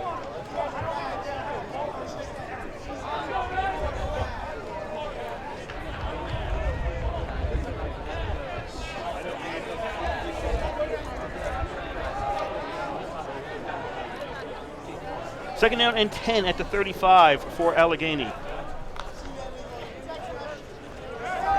Greer puts it up again. This time, Bajcik gets it, reaches out, and he's got the ball to the 26.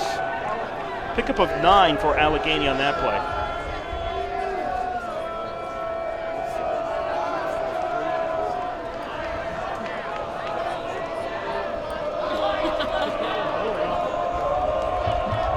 Third down and 1 for the Gators at the RPI 26-yard line. RPI up 24-7 here in the third quarter.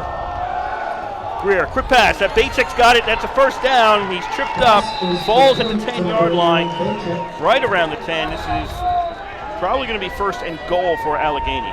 And Battle was able to get a hand on him there, because otherwise he would have had a clear path to the end zone.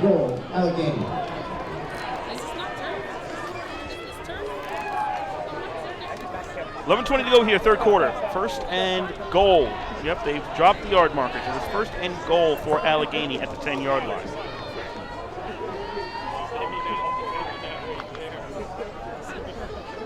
Greer rolls to his right. Can't find anybody. Under pressure, and now he's going down at the 15-yard line.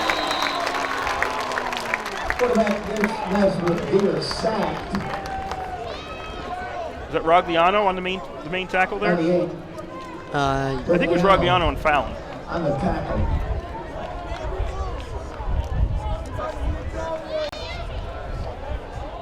RPI black numbers with light or a thin white trim on red jerseys. Not the easiest to read. It's like 97. That would have been Cohen. Greer on second down, looking end zone and knocked away from Victor. He ended up being double covered, and the second man in got a hand on that one. Yeah, really beautiful play there to break that up.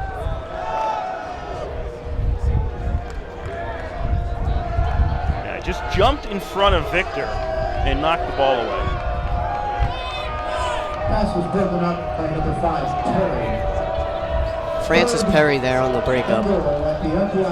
Third and goal from the 15 now for Allegheny. 4-receiver set. Looking left, end zone, and there's a collision there, and the ball, they're going to say out of bounds on the reception. They're going to say Bacek didn't come down with it in bounds. That was beautiful coverage there from Battle. Bacek tried squashing him down a little bit because he's got the height advantage, but Battle got his hand in there, and it caused enough separation for him not to be able to take a clean grab at that. In real time, I wasn't sure how that played out, and then when I saw the replay, I could see that Bacek definitely came down out of bounds. I also thought real-time Battle may have interfered, but then looking on the replay, no, I don't go with that at all. I think you're right. Battle played that really, really well. Lynon Weber out to try a field goal. This will be a 32-yard attempt, and it's blocked. Blocked by the Engineers, picked up at the 25-yard line, and that'll be down at the 30. Kotowski ended up with the ball. I don't know who got the block. That might have been Samuels at the block. So another great way for the Engineers to start off the half.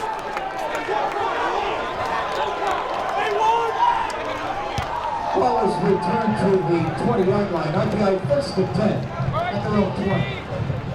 Yeah, it was Samuels. It was Samuels on the block. Just watching it on the replay.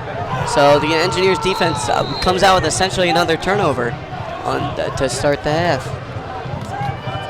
10:16 to go here, third quarter. RPI 24, Allegheny 7.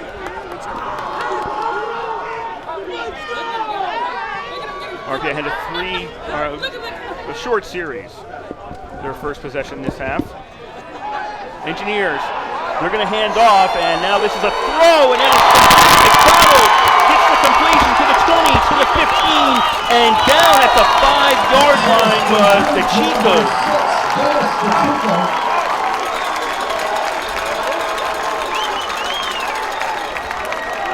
Or was that Todd? I might have got that. Is that a 6 or an 8 right there? That's a 6, the Chico, I was right. The Chico on the pass from Todd gets RPI down to the 5 of Allegheny, and they're going to try to run this one in on first down, and that's not going to happen. They're going to get stopped at the 1-yard line on first down.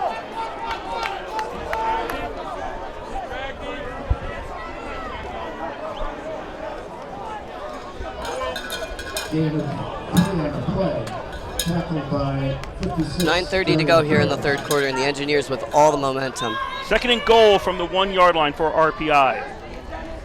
Marinopoulos keeps it himself. Marinopoulos is in for the touchdown. 30-7 RPI lead with 9:19 to go here in the third quarter.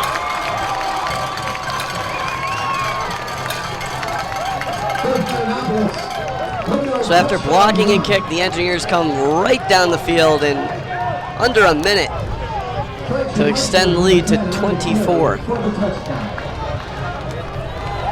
12-23. Well, assuming all goes well. I know, Jesus. Christian's extra point is good. Now it is 24. And Marinopoulos just super pumped there after getting his first rushing touchdown of the season. And why not?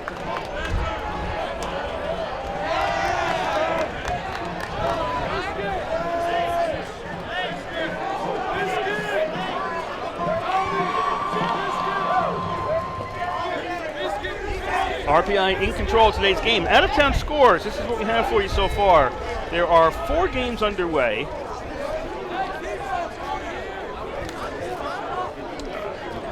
Three are at the half, or we have scores at the half. Hobart leading number 13 Brockport 20-7 at the half. St. John Fisher 10-0 over Buffalo State. Buffalo State in the Liberty League this season for the first year. Well, and of course the Allegheny RPI score you have 31-7 RPI leading here. So that was the third score. I was a little premature in saying we had really 3 out of town scores. We just have 3 scores. Yeah, so I'm watching the replay on that on the pass that got them all the way down the field, and it was McDonald that tossed it to DeChico. And I wanted to say I'm pretty sure I've seen the Engineers do that before against Buffalo State with Keaton Ackerman tossing the ball. But it just kind of shows that they did lose seniors last year, but they have guys that are able to step right in.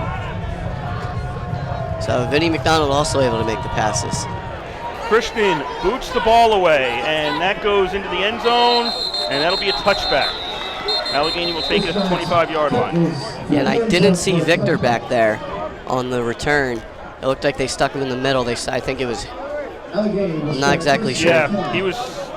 Yeah, he was in the middle. He was on so the 25-yard line. Christian doing a good job of noticing that and deciding to boot it through the back of the end zone.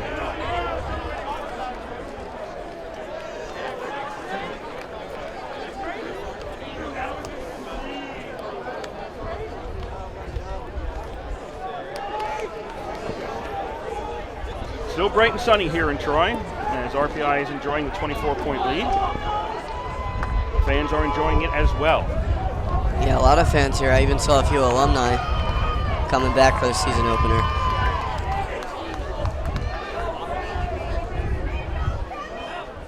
First and 10 at the 25-yard line for Allegheny. Greer hands off on first down, going left and jumping over somebody and then falling down around the 32-yard line. That was Hamilton. I haven't called his name much. He's out there a lot, but I have not called his name much. Yeah, one of the things I wrote down was, do the Gators try and push the running game? They only had 2 rushing yards in the first half because the passing game has been going great, but do you want to be able to have that balanced offense, or do you just trust Greer?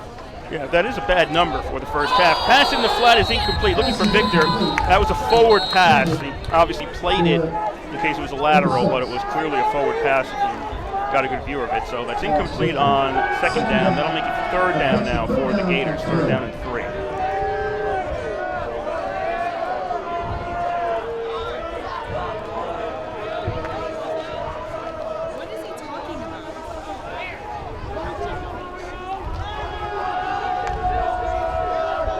Gators on third down. Fake the handoff to Hamilton. Pass, that is complete. This will get him a first down. Near French gets it up into the 39 on forward progress and then is pushed back. And that was Sadak on the tackle. But not before the Gators get a first down and move the chains. 8.5 to go here in quarter number 3. RPI 31, Allegheny 7.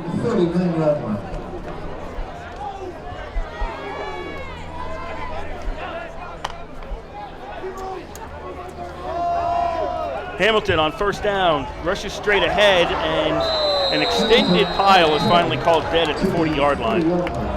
Again, the Engineer defense is absolutely blowing up the gaps and blowing up the rushing lanes, giving Hamilton nothing. And that was Sadak's 8th tackle of the game, so he's really been all over the field for the Engineers.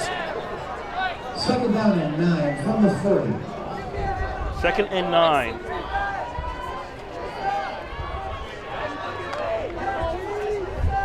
Four wide out formation. Greer pass off a hand and intercepted by the Engineers. Sadak picks it off on a deflection. RPI has it at the Allegheny 48. So the aforementioned Sadak really is all over the field and right where he needs to be. At the Allegheny 48-yard line.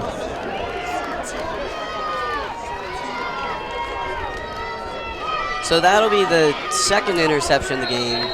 First one from Greer, because Marinopolis did have an interception, but it was essentially wiped out after getting fumbled into the back of the end zone. That's right. Yes. Yes, that's right. We were looking at the stat sheet and we saw that and we didn't remember because the end of the play was RPI had the ball. And that's why we didn't remember. But that's right, he did have one interception. It just, essentially nothing happened, luckily for him. RPI on 1st down. That handoff. Avery. Dashes yards and makes it to the 43 of Allegheny. That's a cool little thing the Engineers do. They bring in the slot receiver into the backfield and they hand it off to him. It shows the depth that this Engineer roster has. Coach I has no problem giving the ball to really anyone on the field at any moment, and even giving Vinny McDonald a chance to pass it. 2nd down, and this is close to a 1st down, probably will be, as Burnett is in the backfield now, and he gets to the 38, and that will be a 1st down for RPI. Burnett doing a good job just running in between the linemen and finding the gap. And Austin Hoyt. Gators to the 38, 1st and 10, RPI. RPI 1st and 10 at the 38-yard line. Up 31-7 with 6:40 to go in the 3rd quarter. Pass in the flat. That is complete to Lombardi. Avoids one man. Lombardi stays on his feet to the 35, and now he's tackled from behind. Bala, who's having a pretty good game on D for Allegheny on the tackle. They did a good job the Gators did a good job of reading that and minimizing the game, but Engineers got a 1st down. No. Excuse me. They're in 2nd down right now. 2nd down. They did a good job of minimizing and preventing the 1st down. 2nd down. In the flat. That is complete and stopped at the 25. Burnett on the reception. That'll be another RPI 1st down. Tackled by number 14. And making the stop was Trevor Phelan. 1st and 10, RPI at the Allegheny 25-yard line. 5:40 to go here, 3rd quarter. RPI 31, Allegheny 7.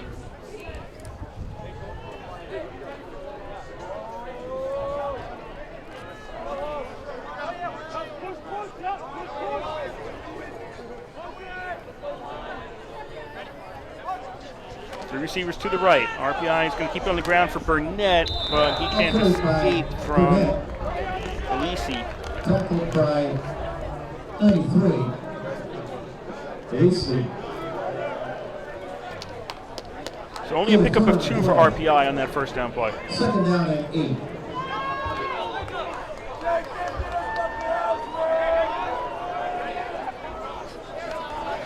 Second down and 8. Burnett stays on his feet, and he makes it to the 17-yard line as RPI is keeping the ball on the ground a lot now, chewing up clock. Yeah, they're chewing up clock, but they're also gaining yardage. Burnett's done a nice job of just keeping his feet moving after initial contact, just keeping his feet moving. And if you're the Gators, I think that's where you have to go. I don't think you can arm tackle this guy. I think if you want to make the stop initially, you got to go low. 3rd down and 2. Another handoff, easily a 1st down for RPI. As Avery moves into the backfield, takes the handoff, gets to the 9, and it'll be 1st and goal RPI. And Avery had a pretty good gap there to dart in between. Allegheny 9-yard line, 1st and goal. RPI. Tackled by 35 Fred Jackson. 4:10 to go, 3rd quarter. RPI 31, Allegheny 7. 1st and goal from the 9. Burnett on the handoff, breaks the tackle, yes, breaks the tackle, runs along the 5-yard line, tries to turn it upfield, and is tackled inside the 1. And that time they did try to go at his feet, but he was able to pull his shoe loose and keep driving. Strong player from Burnett. Johnson on the tackle there. He was the primary man on the tackle for Allegheny. As RPI is looking at a 2nd and goal from the 1-yard line. In control of today's game.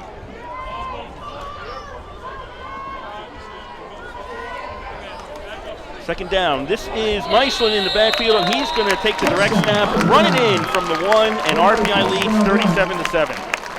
Meisland gets his 2nd rushing touchdown of the day.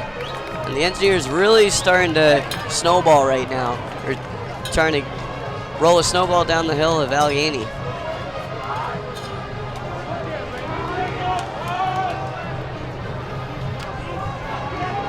Number 3, Christian to attempt to come after. Christian for the extra point. The kick is up. It is good. 38-7 RPI lead with 3:26 to go. The Engineers score off of another turnover. Yet again, they're not only getting these turnovers and maybe getting field goals out of them, they're getting touchdowns. So that's been what's been able to, that's what they've been able to do to gap this, to give themselves this lead.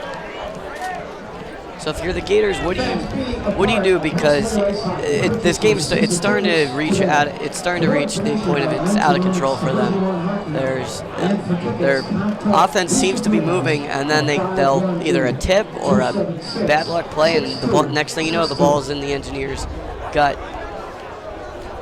I guess you just stay calm. You tell your guys to stay calm and focus on themselves and not worry too much about what's happening from the other side of the field. You just have to run your plays at this point. It's the first game of the season. Turnovers have led to 21 points. Blocked field goal led to another set of points. The fumbles you can look at and say they were miscommunication. Well, no, actually they were just basically during the play. It happens. Yeah. You're on the wrong side of the turnover thing right now, and the one interception. Actually, you got an extra fumble because the interception led to a fumble, which led to a touchback. Right. So there's 3 fumbles there. Yeah. And then the pass tipped. That's going to happen. Yeah, that was. It wasn't a bad pass from your quarterback. It just kind of bounced out of his hands. Kickoff by Christian goes out of bounds, and Allegheny will take it at the 35-yard line.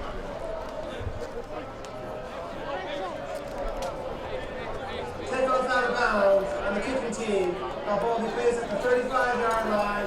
First down, Allegheny. 3:25 to go in the third quarter. Engineers up 38-7. And this is WRPI Troy with Engineer football from the East Campus Stadium.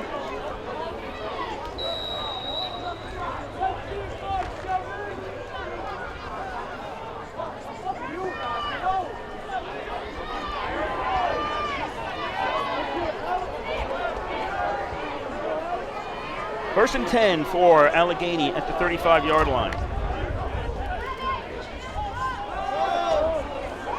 Hamilton on first down, goes to the left on a run and runs out of bounds at about the 38-yard line. And that's probably one of his better runs of the day. He picked up about 5 or 6 yards. Well, it looks like he stepped out actually, so he may only have gotten 3 on that. He got 3, yeah. Well, this is something Allegheny can work on now because with only 2 net rushing yards in the first half, you're going to need a rushing game. You want to be successful. You might as well work on it now in the game. Especially against a defense like RPI that's clearly pretty good. Well, now they're going to put the ball up in the air, but that's an overthrow. Bajczyk was the intended receiver on the left side, but he overthrew Dick Greer.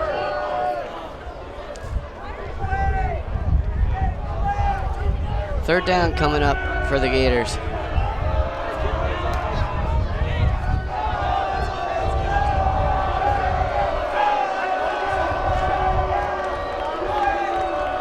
Third down and 7 for Allegheny. Greer under pressure, gets away, stays on his feet. Now he's down back at the 28. Loss of a whole bunch of yards, and the punt team will be coming out now for Allegheny. Quarterback is sacked by number 96, Andrew Benatis. Benatis on the sack for RPI. 4th and 17. Good job by Benatis, not giving up on that play. He initially didn't. He got the hit. Greer escaped, and then he kept pushing, didn't stay down. Punt is away. Spellman will take it at the 33-yard line to the 35, 40, 45, and down at the 48. There's a flag down. Looks like it might have been a block in the back.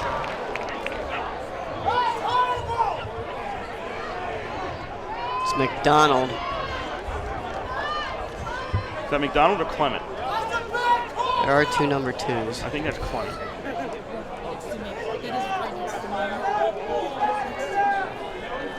Looked like he was bearing down on him with his back turned. So a blindside block.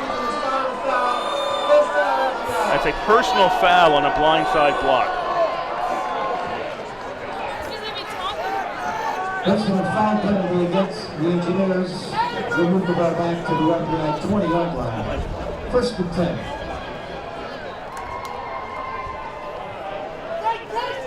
RPI all the way back to the 20-yard line after that personal foul, but they lead by 31.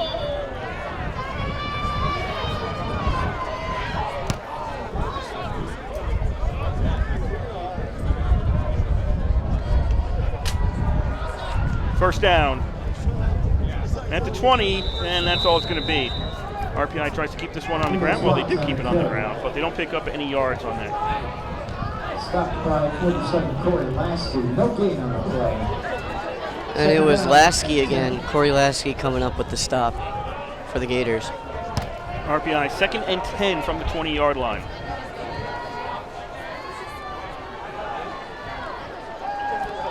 Stay on the ground. And I think that was Merkel? Yep, Merkel. Makes it out to the 22.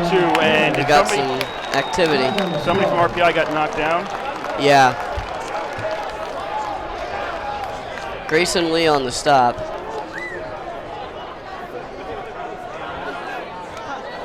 We'll sort this out. But some frustration starting to set in for the Gators.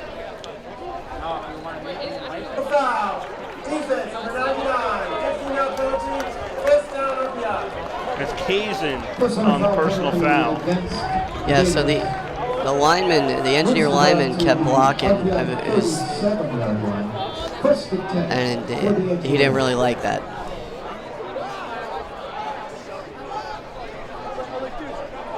Thomas O'Lawson continued to block there.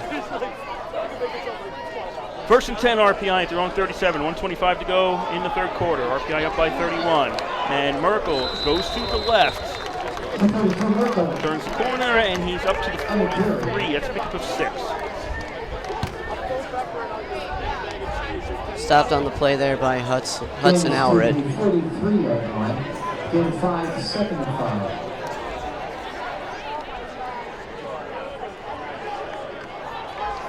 RPI puts 3 receivers on the right. Merkel in the backfield now moves out to the right. He'll take he was going to take a pass in the flat. That also was a forward pass, and they're going to blow the play dead. Although that was a lot closer. Yeah, certainly. Than one of the other ones. 35.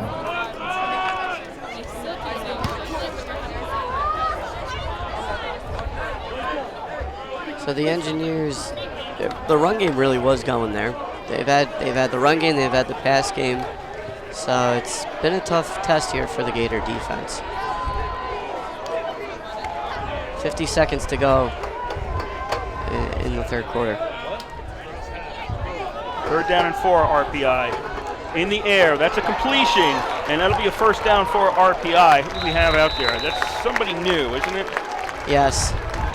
Okay, is that Edwards? 88. 86. 86. To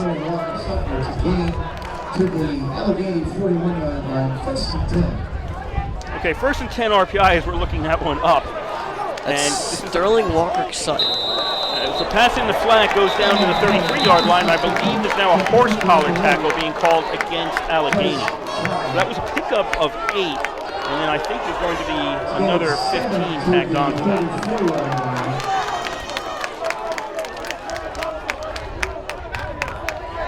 So the Gators really just getting frustrated here.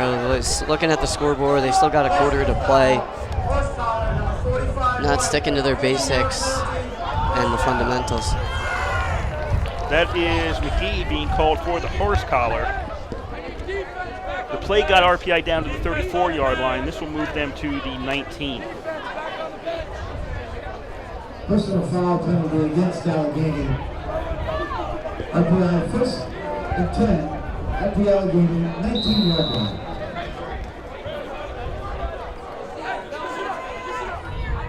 First and 10 RPI, 19-yard line, 15 seconds to go in the third quarter.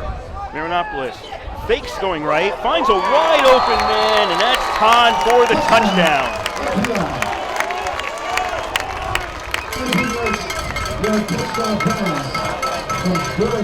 Another good play there from Marinopolis, seeing his second read open and electing to fake it to the far side before coming more towards Todd.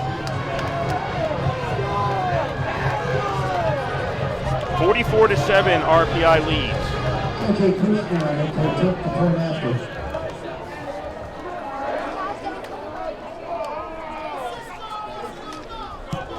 Snap, spot, kick for Christian is up and good. 45-7 is now the lead. RPI over Allegheny.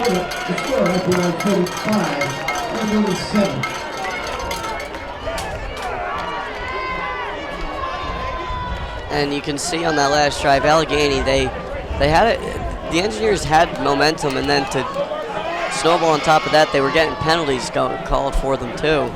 So that was a quick drive for the Engineers, for considering how far they had to go.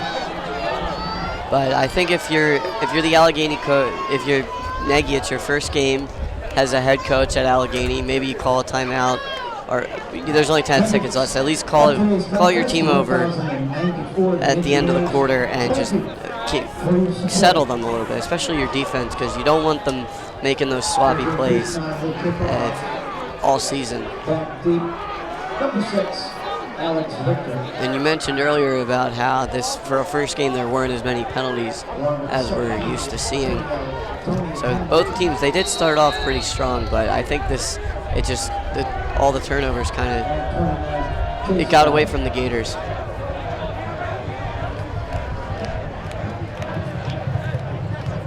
Kirsten, the kickoff. Low kick, picked up at the 24. 25 to the 30, 35 to the 40, 45, and then forced out of bounds. That was Bala on the on the return for Allegheny, and that does it for quarter number 3 in Troy. It's RPI 45, Allegheny 7.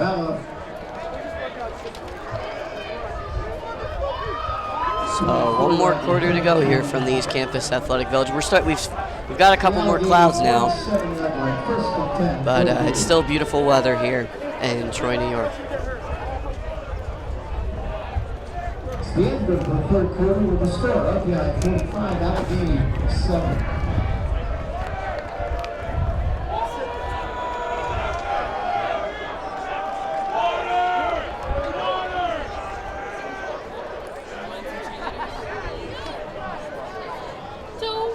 RPI will be on the road at WPI next Saturday. Teams are going to switch sides for the final time today. It'll be RPI going left to right, and Allegheny right to left across your radio dial in quarter number 4. For that game.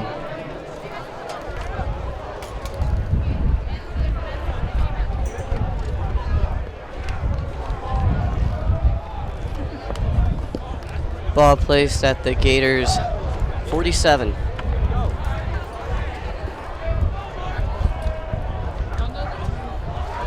This is going to be the best start for the Gators in all their drives today. This is going to be their 10th drive, effectively.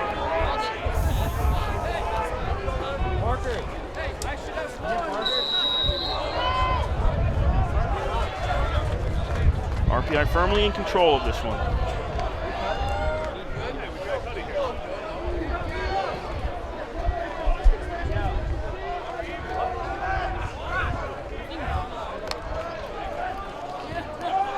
First and 10, Gators on the ground, straight ahead, and that makes it out to the 50, and there's a flag on the field also. We've got a new running back there for the Gators. I didn't catch who that was before he got the ball. That's Trey Adams. Personal foul, face mask, 97 of the defense, 15-yard penalty. Adams, a sophomore out of Grove City, Pennsylvania. And Josh Cohen for RPI called for a face mask. Let's move the ball down to the 35-yard line. We're just underway here in the fourth quarter. RPI 45, Allegheny 7. Gators have it first and 10 at their own 35. Pardon me, at RPI's 35.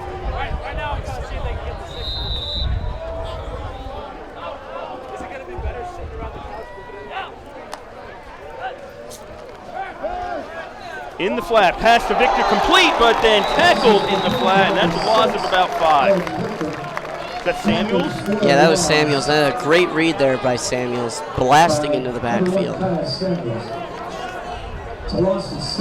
Samuels with the tackle, loss of 6 actually. They'll move it back to the 41.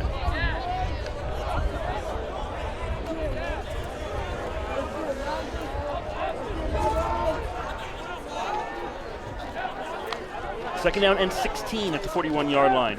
Greer throws complete to Barber. Barber along the sidelines and is out at the 28. Number 4, Dwayne Barber. To the 28-yard line. Second down and 3. Allegheny trying to get some points on the board here. And as the fourth quarter is moving along, RPI up by 38.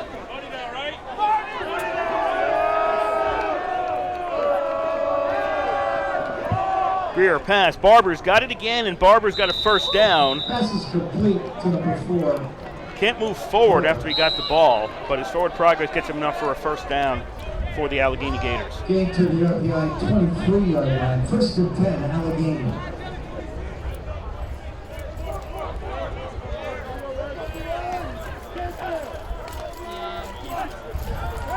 Greer, pump fake. Now he's got to run with the ball, and he's getting hit, throws the ball, flag comes out, pass incomplete. Let's wait for them to sort this out. I have a feeling it might be a holding just based on how the play ran out.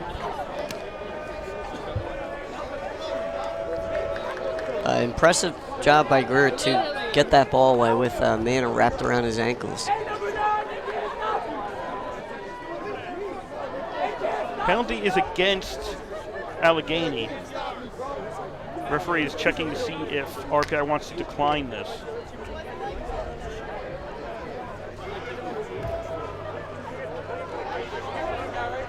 Offensive pass interference. RPI is going to take that and back Allegheny up 10 yards. Against Allegheny. Oh no, it's 15 now. It's 15, that's right, they changed that rule. It used to be 10 for offensive pass interference and 15 for defense, and then they switched it so it's 15 aside. Seems fair. Yes, it does.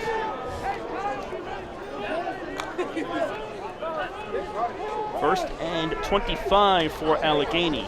And this running play gets them down to the 35-yard line, which is a lot less than what they needed. That's Adams, the back in there now for Allegheny. Yeah, they've been going to Adams on these last couple touches here from the tailback position.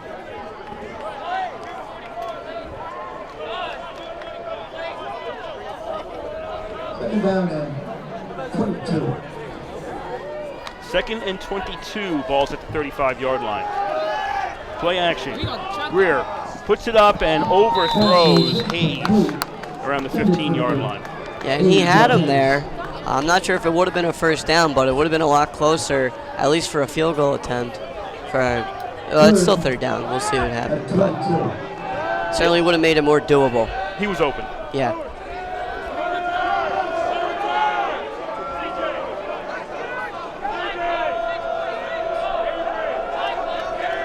So the Engineers backing everybody up now on 3rd and long. 3rd and 22. Greer has to get rid of this as he's under pressure and almost intercepted by the Engineers. Yeah, I'm not sure who he was going to. It looked like nobody in the area but linemen. Maybe Adams on a screen pass.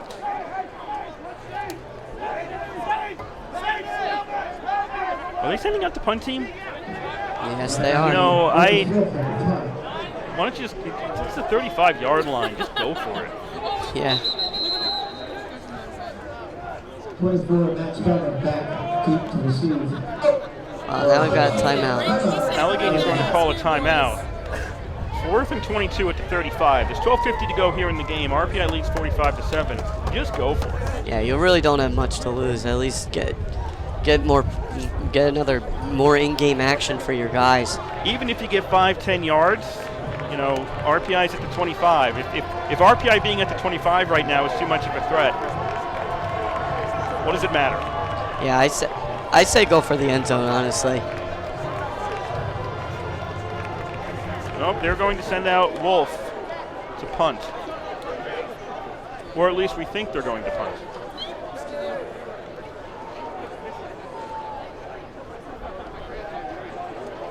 Is it Justin in the background talking?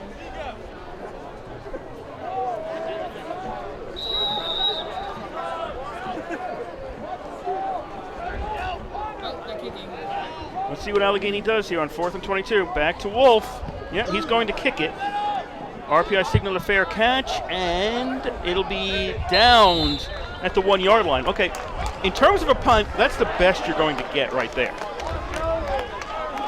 Yeah. Does it make a difference? We'll see. We'll see. Maybe they figure they knew they had a punter that could do that, and put him at the 1, and maybe attempt to go for a safety here. I really don't know.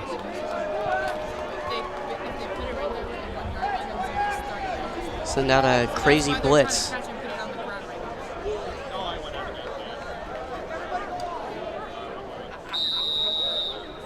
First and 10 RPI at their own 1-yard line. Engineers lead 45-7 with 12:43 to go in today's game.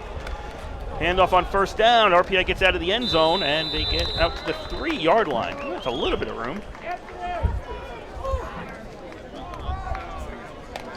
They did stop him right at the goal line, but he kept pushing. So Scaglione is in there for RPI as the running back. It's gotten dark. The clouds have covered. It is now overcast here. And is there a replacement? Yeah, that's a different quarterback in there for RPI. That is Bodine. Bodine is in there for RPI. And he was attempting to throw it to another. They're starting to get their other players in. It was DJ Palmer that they're attempting to pass to. So Bodine in at quarterback for RPI. Typical 4-receiver set for RPI. Bodine looks to throw. That's complete out to about the 7 for Palmer. But that's all he's going to get on 3rd down. So it'll be 4th down, and RPI will send out the punt team. So at least they've got the room to set up for a normal punt. Yeah, good job there to get out of the end zone, like you said. And Bodine got hit on the backside there, so he's really lucky to get that off. With the 5 for the Engineers. RPI for the punt. Guys, I'm psychic terrain. 4th down, RPI. Monteith is out there. He kicks the ball away, and this will go out of bounds. It was out of bounds by the time it went to the RPI 40-yard line. They're going to say it hit at the 41. That is where Allegheny will take over on their next possession. We have 11:31 left to go in today's game. RPI 45, Allegheny 7.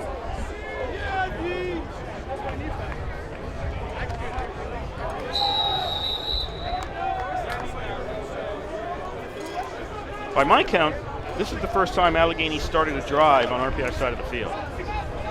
Yes. Yes, that would be correct.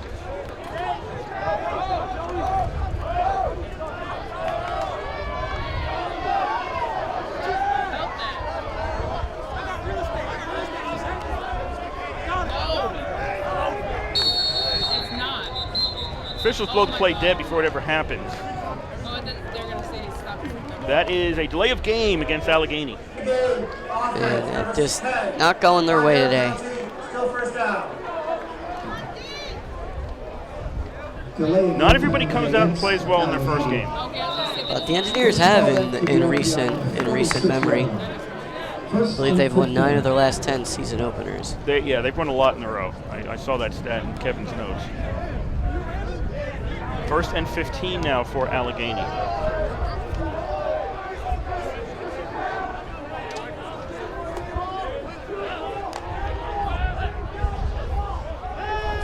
Greer fakes the handoff, rolls right, puts it up in the air, and that is out of bounds. Actually, it ends up being caught by the intended receiver, but he is out of bounds, so it doesn't count. And good coverage there from the Engineers. Hayes was the intended receiver on the far side.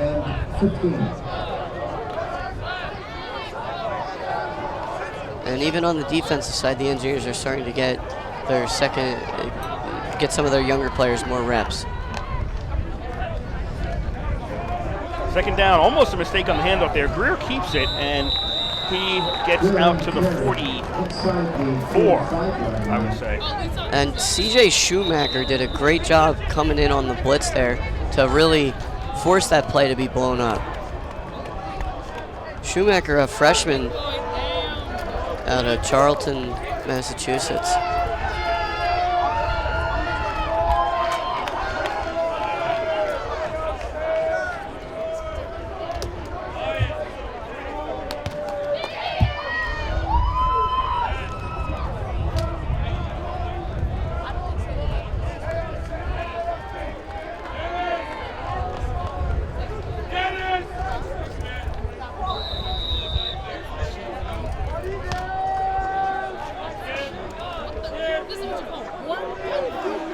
Third down and 14 for Allegheny at the RPI 45. There was a delay in there, pardon me, to help an Allegheny player get off the field. And that pass is completed right near the 1st down marker. Zajic gets it. Goes into the RPI sideline, but that should be a 1st down. Mark Neary on the stop.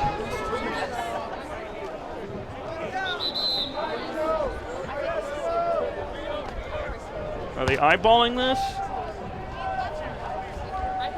They have the 3rd down marker up right now. It says 3rd down. It should be. But it's right at the edge. So this would be 3rd and inches. Oh, they're going to measure. We hardly see this in Division III football. We hardly ever see the measurement. This is a rare measurement.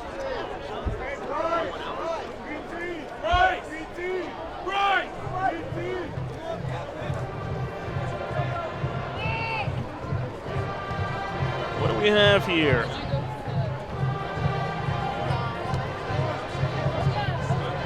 Inches. Inches. A lot less inches than the referee is showing. Yeah. So it's going to be 4th and inches for Allegheny around the RPI 31-yard line. 10:57 to go in today's game. RPI leading Allegheny 45-7. 3rd and less than 1. 40 meters. And it still says 1st down on the scoreboard, so now they correct it. 40 meters.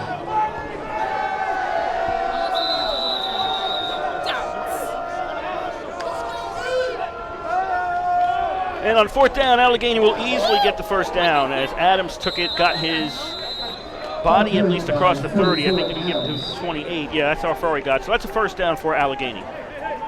So it looks like they're having a little more success here with Adams at the tailback position, at least since he's been in. It also may be because he's going up against the Engineers' 2nd unit. RPI has made many substitutions in today's game. 1st and 10 for Allegheny at the 28. Gets rid of it right before he gets hit, and it goes incomplete through the hands of French at the 15-yard line. And almost picking that off was Ryan Skivington for the Engineers. Skivington, a defensive back this season after being the backup quarterback to Marinopolis the last couple years.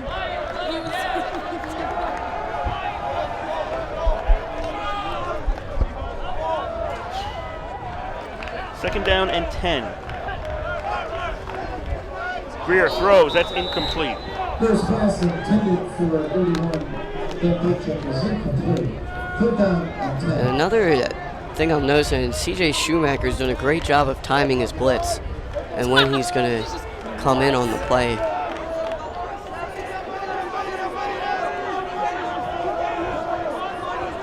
Third down and 10 for Allegheny at the 28-yard line. Not as much life in this game right now as there was in the first half. Yeah, and it looks like a lot of the student section has started to empty out, too. Victor goes in motion. Greer looks to throw. Has a man at the 6-yard line, and that is complete to Baychik, and it'll be a first and goal for Allegheny. Yeah, Baychik reeling that in at the 5. We're hitting the 10-minute mark left to go in today's game. RPI 45, Allegheny 7. First and goal, Allegheny at the 6-yard line. I know some of them. Some just little people are bad. Throw knocked away. Passes incomplete. Greer was looking end zone, and the linebacker just came in and took that away. Yeah, it looked like he was trying to hit a guy on a slant, but it was Mansfield coming in. Robinson. Steve Robinson.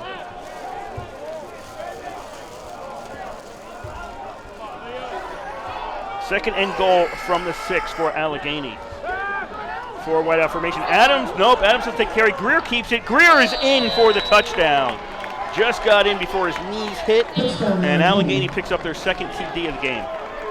And good for Greer because he really has played well here today. Not too bad for him. I guess he just decided to bring it in himself because it did look like he had handed it off to Adams to start, but pulled it back in, ran it around.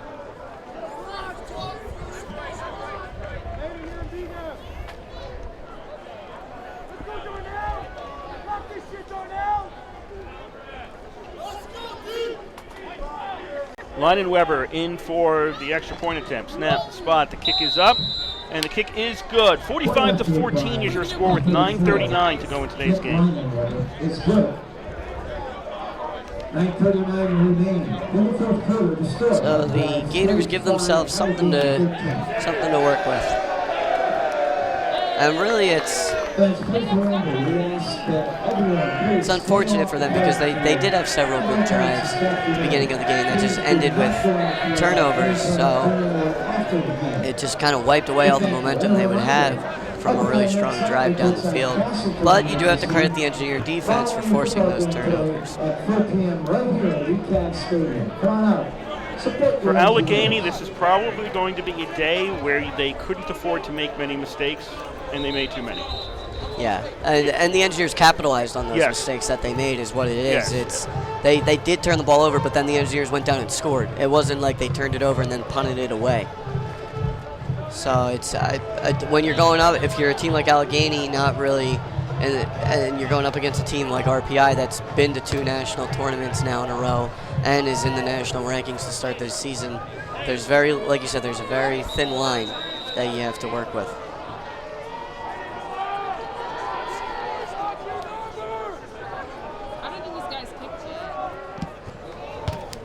Lynon Weber kicks it away.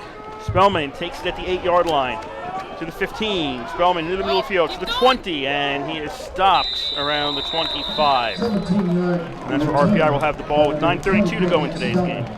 And on that last kickoff, the Engineers had brought everybody up right to where it was being kicked off, and they only had one man back to receive the kick. So they may have been expecting a onside kick, or if the Gators were even thinking of onside kick, and it certainly steered them away from it.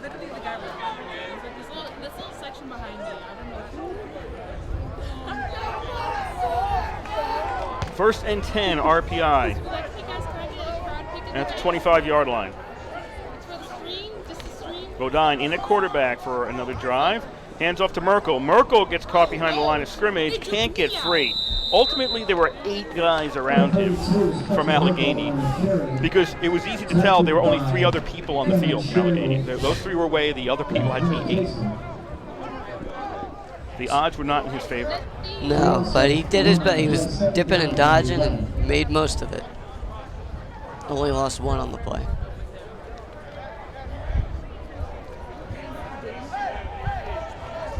Second and 11. Merkel lost one on that play.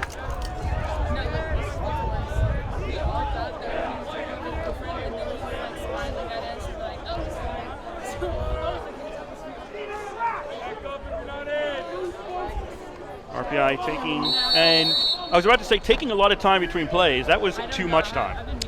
Yeah, too much. Delay a game here. They'll walk back.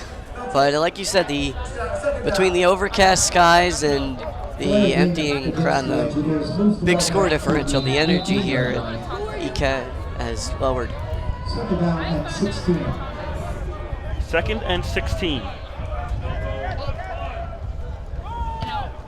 Handoff goes to Burnett. I think we have now running back, and he is stopped at the 21-yard line. That picks up what? 2? Yeah. Tackled by Bauer. And No, that was Merkel again. My bad. That was Merkel. It's game of 2. Third and 14. Third down and 14 for RPI at 21, their own 21.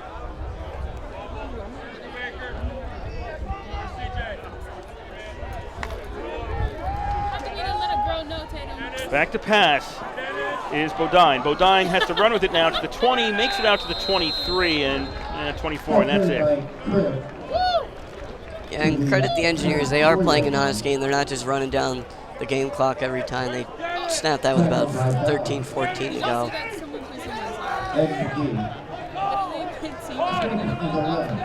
RPI sends out the punting unit.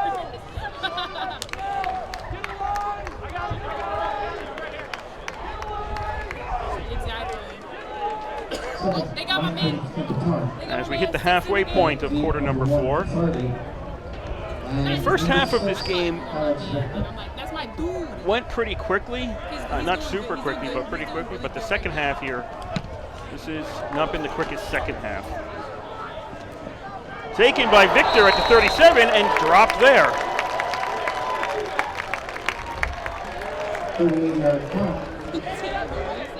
That was Lyons on the tackle for RPI. Yeah, Lyons got right down the field and wrapped him up around the ankles. And I think the speed of the game, part of that has been the added penalties here in this second half. We've only had one timeout taken by Allegheny, so that hasn't been too much of it. But the lack of completions.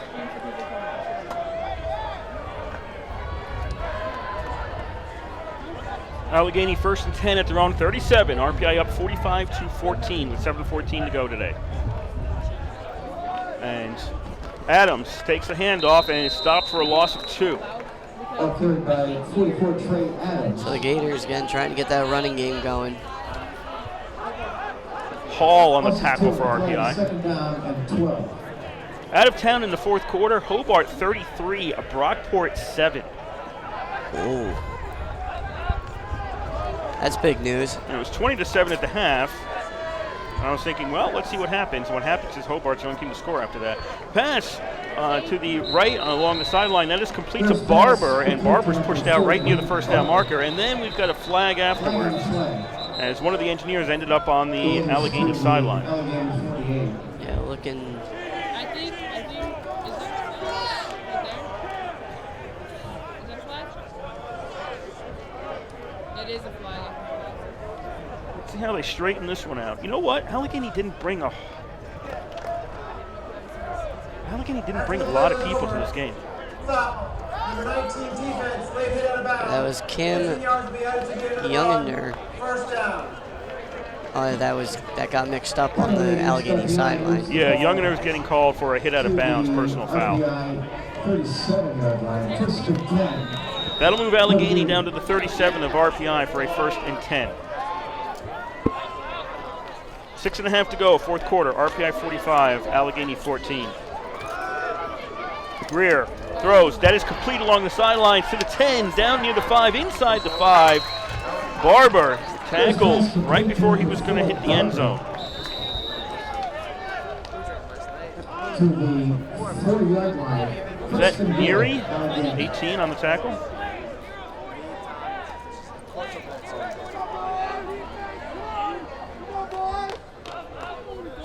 Not sure about that. First and goal for Allegheny at the RPI 4. 6:08 to go in today's game.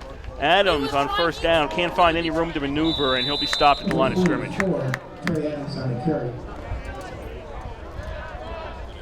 Yes, that was on that last play on the stop was Neary. That was Neary.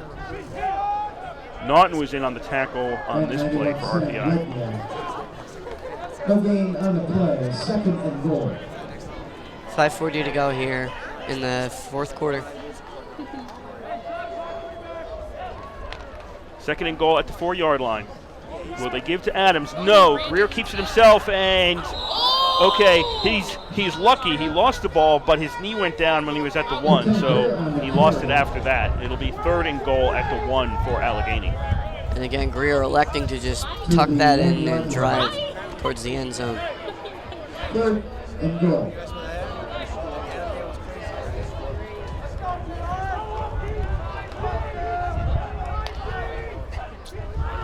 Third down and goal. Adams this time. Then he loses the ball. Picked up by the Engineers. This was a live play. He was never down. Engineers are heading the other way. Skivington at the 40, at the 50, now to the 40, to the 30, 20, 10, 5. Skivington's in for the touchdown. 100-plus yards on the fumble return. And RPI leads 51-14. And the last time the Engineers had a fumble return for a touchdown, it was Dennis DeChico against Rochester last season. And this one goes all the way, 99 yards. No, they're going to credit him for at least 100. You think so? Yeah, I don't know if the NCAA does the yardage in the end zone as well. I don't know if they do that, but I'm pretty sure he picked that up in the end zone. So a minimum of 99 yards. You might want to check the replay and see where he picked that up.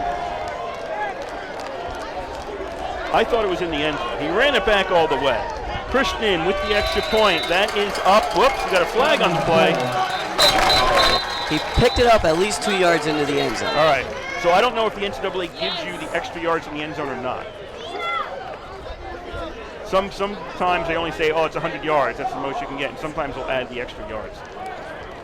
Well, either way, it was an impressive play. 93 defense. That penalty being enforced on the kickoff. Kick is good. All right, so the kick is good, and there's a foul against Allegheny. So it's 52-14 RPI. That was a 100-yard return of the fumble by number 17. Watching the replay, it's kind of funny. It looked like the play was kind of dead, and Skivington just looked down, and he was like, oh, there's a ball there. Picked it up and ran it all the way down. Looks like he made it down in about 12 seconds, so a pretty quick 100 there from Ryan Skivington with the football in his hand. With the pads on. Yeah, with the pads on, too. Yeah. Usain Bolt, watch out.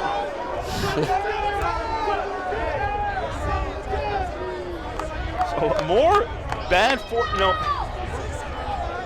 This is just very unfortunate for the Gators because, again, they're moving the ball. They're on the goal line.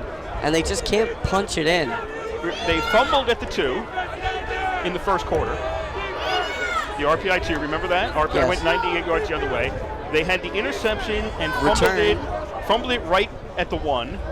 And that would have tied the game. Yes. That would have tied the game. They tie that game. That's a whole new ball game right there. They fumble it into the end zone. It becomes a touchback, and then a fumble at the 1 goes all the way. You don't see that a lot. The personal foul against Allegheny means RPI is going to kick off from the 50, and Christian has plenty of leg to kick this one out of the end zone, which he does. He got this through the end zone for a touchback. Allegheny just to 10 at the run. 25 yards. So Allegheny will take over at the 25. There's 4:47 to go in today's game. RPI 52, Allegheny 14.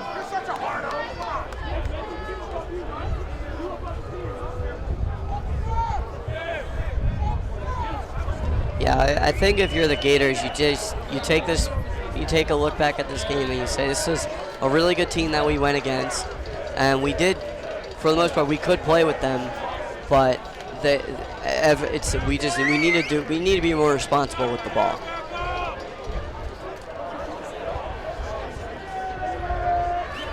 First and 10 for Allegheny at the 25-yard line. Down by 38. And they're going to switch it up. Callie is coming in as the running back, and it's not going to get any yards on the first down run to the right side.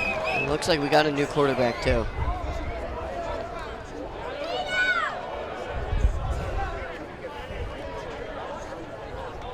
Yeah, Ethan Lee in at quarterback. Yes. The sophomore out of Newville, Pennsylvania.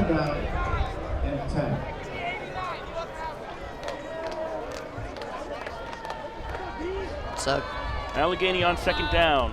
Lee hands off to Callie, and that is stopped at the line of scrimmage as well. And Greer's going to end his day with 318 yards passing. So, certainly not a bad day from your starting quarterback. What's the rushing yards for Allegheny right now? They're averaging 1.4, and the total is 31. Okay. We have an injured Allegheny player, so they'll stop the clock. 3:56 to go in today's game. RPI 52, Allegheny 14. Okay, so those stats tell me two things. One, they're not getting hardly any rushing yards, and two, when they rush, they're not getting anywhere. They're not getting anywhere. That's what it's telling me. And you do have to credit the engineer defense for a lot of that, because they were blowing up the gaps. The line was blowing up the gaps, and it was allowing their speedy cornerbacks and linebackers to make the plays. And I'm not sure that happens for the Gators against every team that they play this season. I think if they were to get their running game going a little bit, it might open up. And I mean, especially when you're at the half-yard line and you can't punch it in, it's got to be pretty upsetting. Yes, it's very difficult to win a game if you're in that position and you can't punch it in. Twice, yeah, you said at the 2 and yeah, they fumbled at the 2 and then they fumbled at the 1. Yeah, those are both the offense with problems there. That is Callie, the rusher, who is being helped off the field for Allegheny.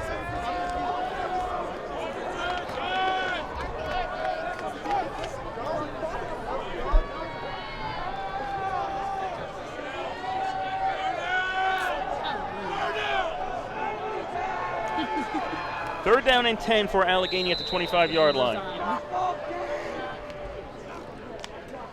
As we're winding down this fourth quarter. Pass, that's complete, and Allegheny will get a first down on this. Lee's pass is complete to Steinprice, and that'll be a first down at the 35-yard line. To the Allegheny 35-yard line, first and 10. Clock runs, 3:40 to go here in the game. RPI 52, Allegheny 14.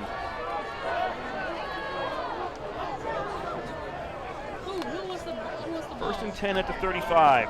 Lee looks to throw. He's going to put it up, and Steinprice was wide open on the sidelines, and he'll go out of bounds at the RPI 40, and that's another first down.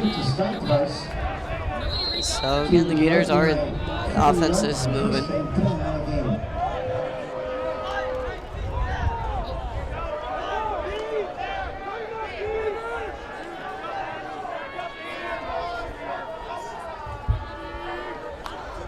First and 10 at the 40. Lee pass, Steinprice complete. Steinprice gets away from a tackle. He's got a first down. Now he's going to get pushed back right around the 25-yard line. Skivington ran back that fumble recovery in on the tackle there. Yeah, and that was a quick little dump-off pass, but he was able to break that first tackle and get the extra yardage for the first down. So a good heads-up play. 2:40 to go in today's game. RPI leading 52-14. First and 10, Allegheny at the RPI 25. Lee rolls out and throws that one away.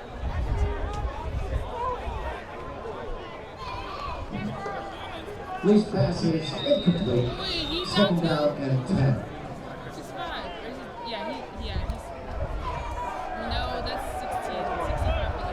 Another Allegheny player a little slow getting up.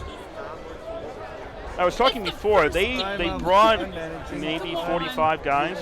It's a long trip. I made it. Certainly RPI has a much larger bench because they're their home team here. And RPI has gone deeper into their bench than Allegheny is going to ever be able to. They don't actually. If you look at Allegheny, RPI's got over 100 people on their roster. They have double numbers. Allegheny doesn't have any double numbers. They've got missing numbers actually. Second down and 10. Short dish off to Dukeman, and he is stopped at the 20. To number 82, Jake Dukeman. Gains to the 20-yard line. 3rd down 5. 3rd down and 5 for Allegheny. 2:10 to go in today's game. This is a question of winding this one down. Lee throws, and that is it picked off? He's holding up. Nope, they're going to say it hit the ground. That was going to be a close one, whether or not, who was that? That was Green. Whether Green had gotten that before it hit the ground or not, the officials will say no, and it'll be 4th down and 5 at the 20 for Allegheny. And Green was pleading his case for a little bit, but I think he knew it hit the ground. I think he did know it hit the ground. He's a freshman playing in the season opener, so you got to like the excitement you see from him. 4th and 5. Why the heck not? Allegheny's going for it. Lee looking for the corner for Steinprice, and it's too far. It's incomplete, and that'll be a turnover on downs with 1:53. RPI will take the ball on their own side of the field. Usually the telltale sign is when it happens, none of your teammates help you out on that. The teammates are just standing around looking while you're arguing the case. It usually means, yeah, we don't think you got it either. Yeah, I think that's a freshman that's excited to be on the field at a season opener, a home opener here, and I think that's a good thing if you're Coach I. You're looking at your younger players and you're seeing that doesn't matter what the score is for them, they're out there and they're trying to give it their all. 1st and 10 RPI at the 20, 1:53 to go. Is that Scaglione in there now? I think it's more. I thought 32. Again with the. No, that's Scaglione. Yeah, it's Scaglione. And we have an injured Allegheny player. Is Bodine still in there at quarterback? Looks like it might actually be 18.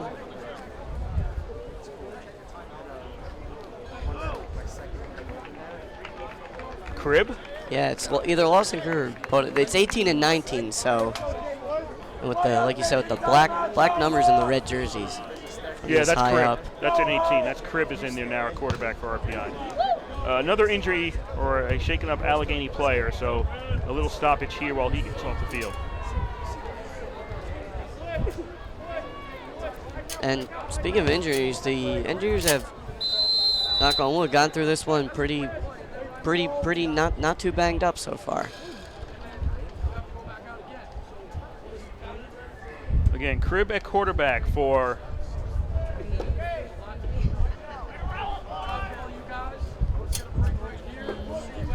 RPI. I should finish my sentence there. Yes, Crib at quarterback for RPI is running the play clock down as much as possible.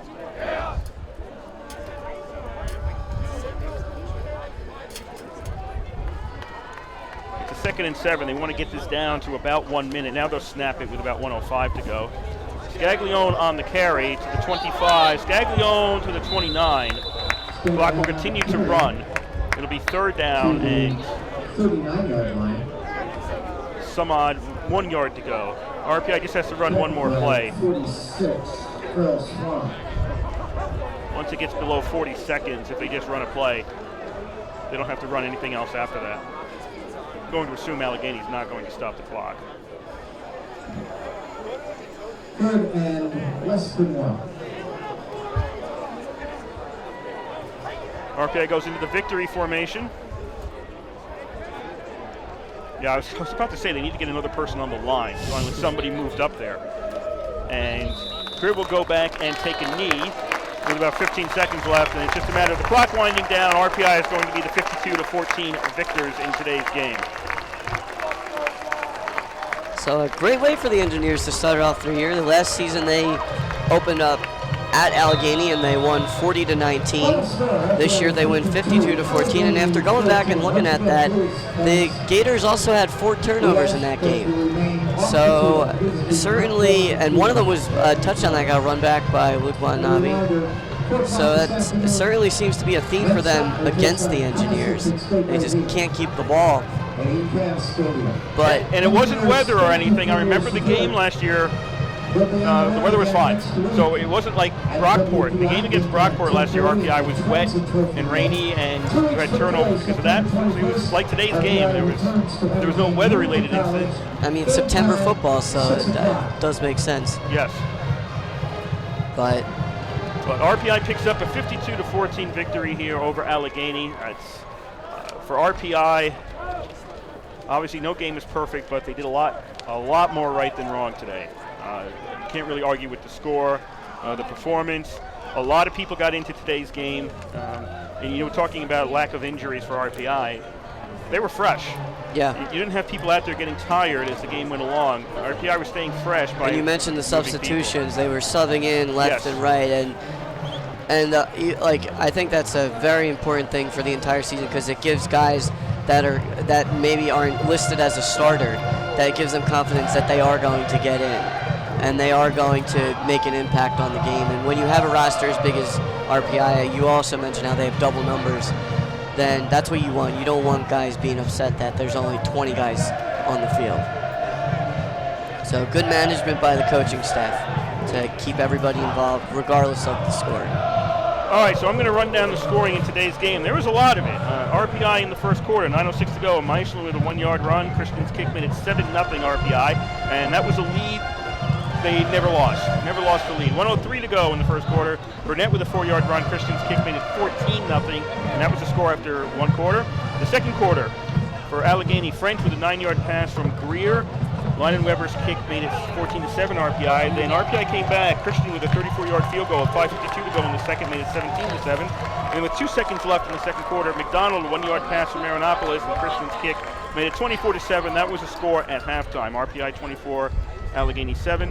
In the third quarter, Meissen with a 1-yard run. Christian's kick at 9:19 made it 31-7. And at 3:26 to go in the third, 38-7. Meissen with another 1-yard run in Christian's kick, and RPI firmly in control. And then with 10 seconds to go in the third, Bryce Todd with a 19-yard pass from Marinopolis. Christian's kick made it 45-7 in RPI's favor. In the fourth quarter, Allegheny did get a second touchdown. Greer with a 6-yard run. Lynon Weber's kick made it 45-14 RPI. And then the final score of the game was the Skivington touchdown return from the end zone all the way with 4:47 to go in the game. And Christian with the kick made it 52-14 in the Engineers' favor. And that's the way it would end today. RPI 52 and Allegheny 14. RPI 1-0 on the season. Allegheny 0-1. For Allegheny, they are going up against Wabash at home in 2 weeks. They have a week off next week, and then the week after that, they are at home against Wabash. For RPI, they are on the road next week. They are at WPI, which I believe is WPI's homecoming. It's a 2:30 start next week, so that will be RPI's next action, the Transit Trophy next Saturday at WPI. Offensive and defensive engineers of the game. So on offense, I don't really know who else to give it to except George Marinopoulos. He came out firing. I was really impressed by how many completions, by just his overall poise, his ability to spread the ball around to different receivers. He must have hit 6 or 7 different receivers, and just knowing when to hand off on the read option plays, knowing when to hand off or when to keep it in. And we saw him score a rushing touchdown of his own. So on offense, it's going to go to George Marinopoulos, and then on defense, I'm going to give it to John Sadak. He had 8 tackles on the game, and he did a really good job of being in the right place at the right time. And I mentioned how he has experience at safety and at defensive back, but they've had him playing linebacker the last 2 years, and he's got the physicality to do that. He's got the strength to play linebacker and stop the run, and he's a smart player. So I think defensively, you gotta give it to John Sadak. And I think he had an interception on the tipped pass. So he did have forced a turnover there for the Engineers. So big win for RPI. Out of town, it's a final. Hobart 33, Brockport 7. So Brockport came in ranked 13th, probably lower than you were expected from last year because of the loss to RPI in the NCAAs. Right. Okay, so, and then they come into today's game, and they're probably going to drop out of the top 25 with a loss today, 33-7 to Hobart. The other way you look at it, is Hobart better this year?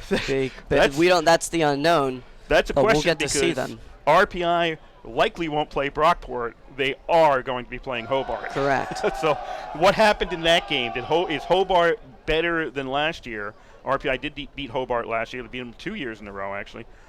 No.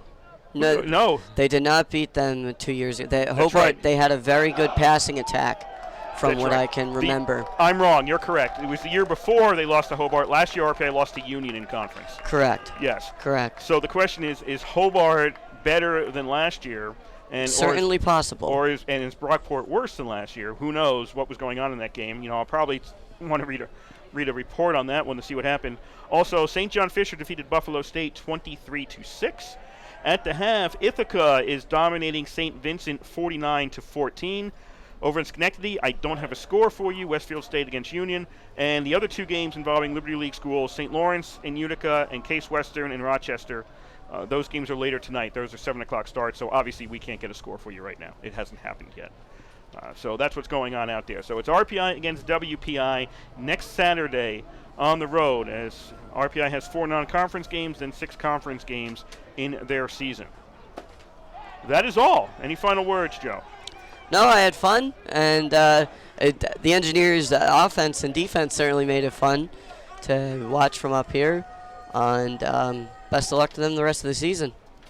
All right, so we would like to thank the Rensselaer Union. They provide the funding for WRPI and all the club-related activities of the Institute, and that includes WRPI's coverage of Engineer football, hockey, and baseball. Also, WRPI is on the World Wide Web. Point your browser to WRPI.org, and you can pick up our broadcast 24 hours a day, 7 days a week. As long as we're sending something out over the air, we'll provide it for you on that feed. That is WRPI.org. We'd like to thank our staff back at the station for making sure we got on the air. We would like to thank you, the listeners, for listening to the broadcast here today. My name is Kurt Stott. Joe Pisacano was over to my right. And the final score here at the East Campus Stadium in Troy, it was RPI 52 and Allegheny 14. And you've been listening to live coverage of Engineer football on 91.5 FM, WRPI Troy.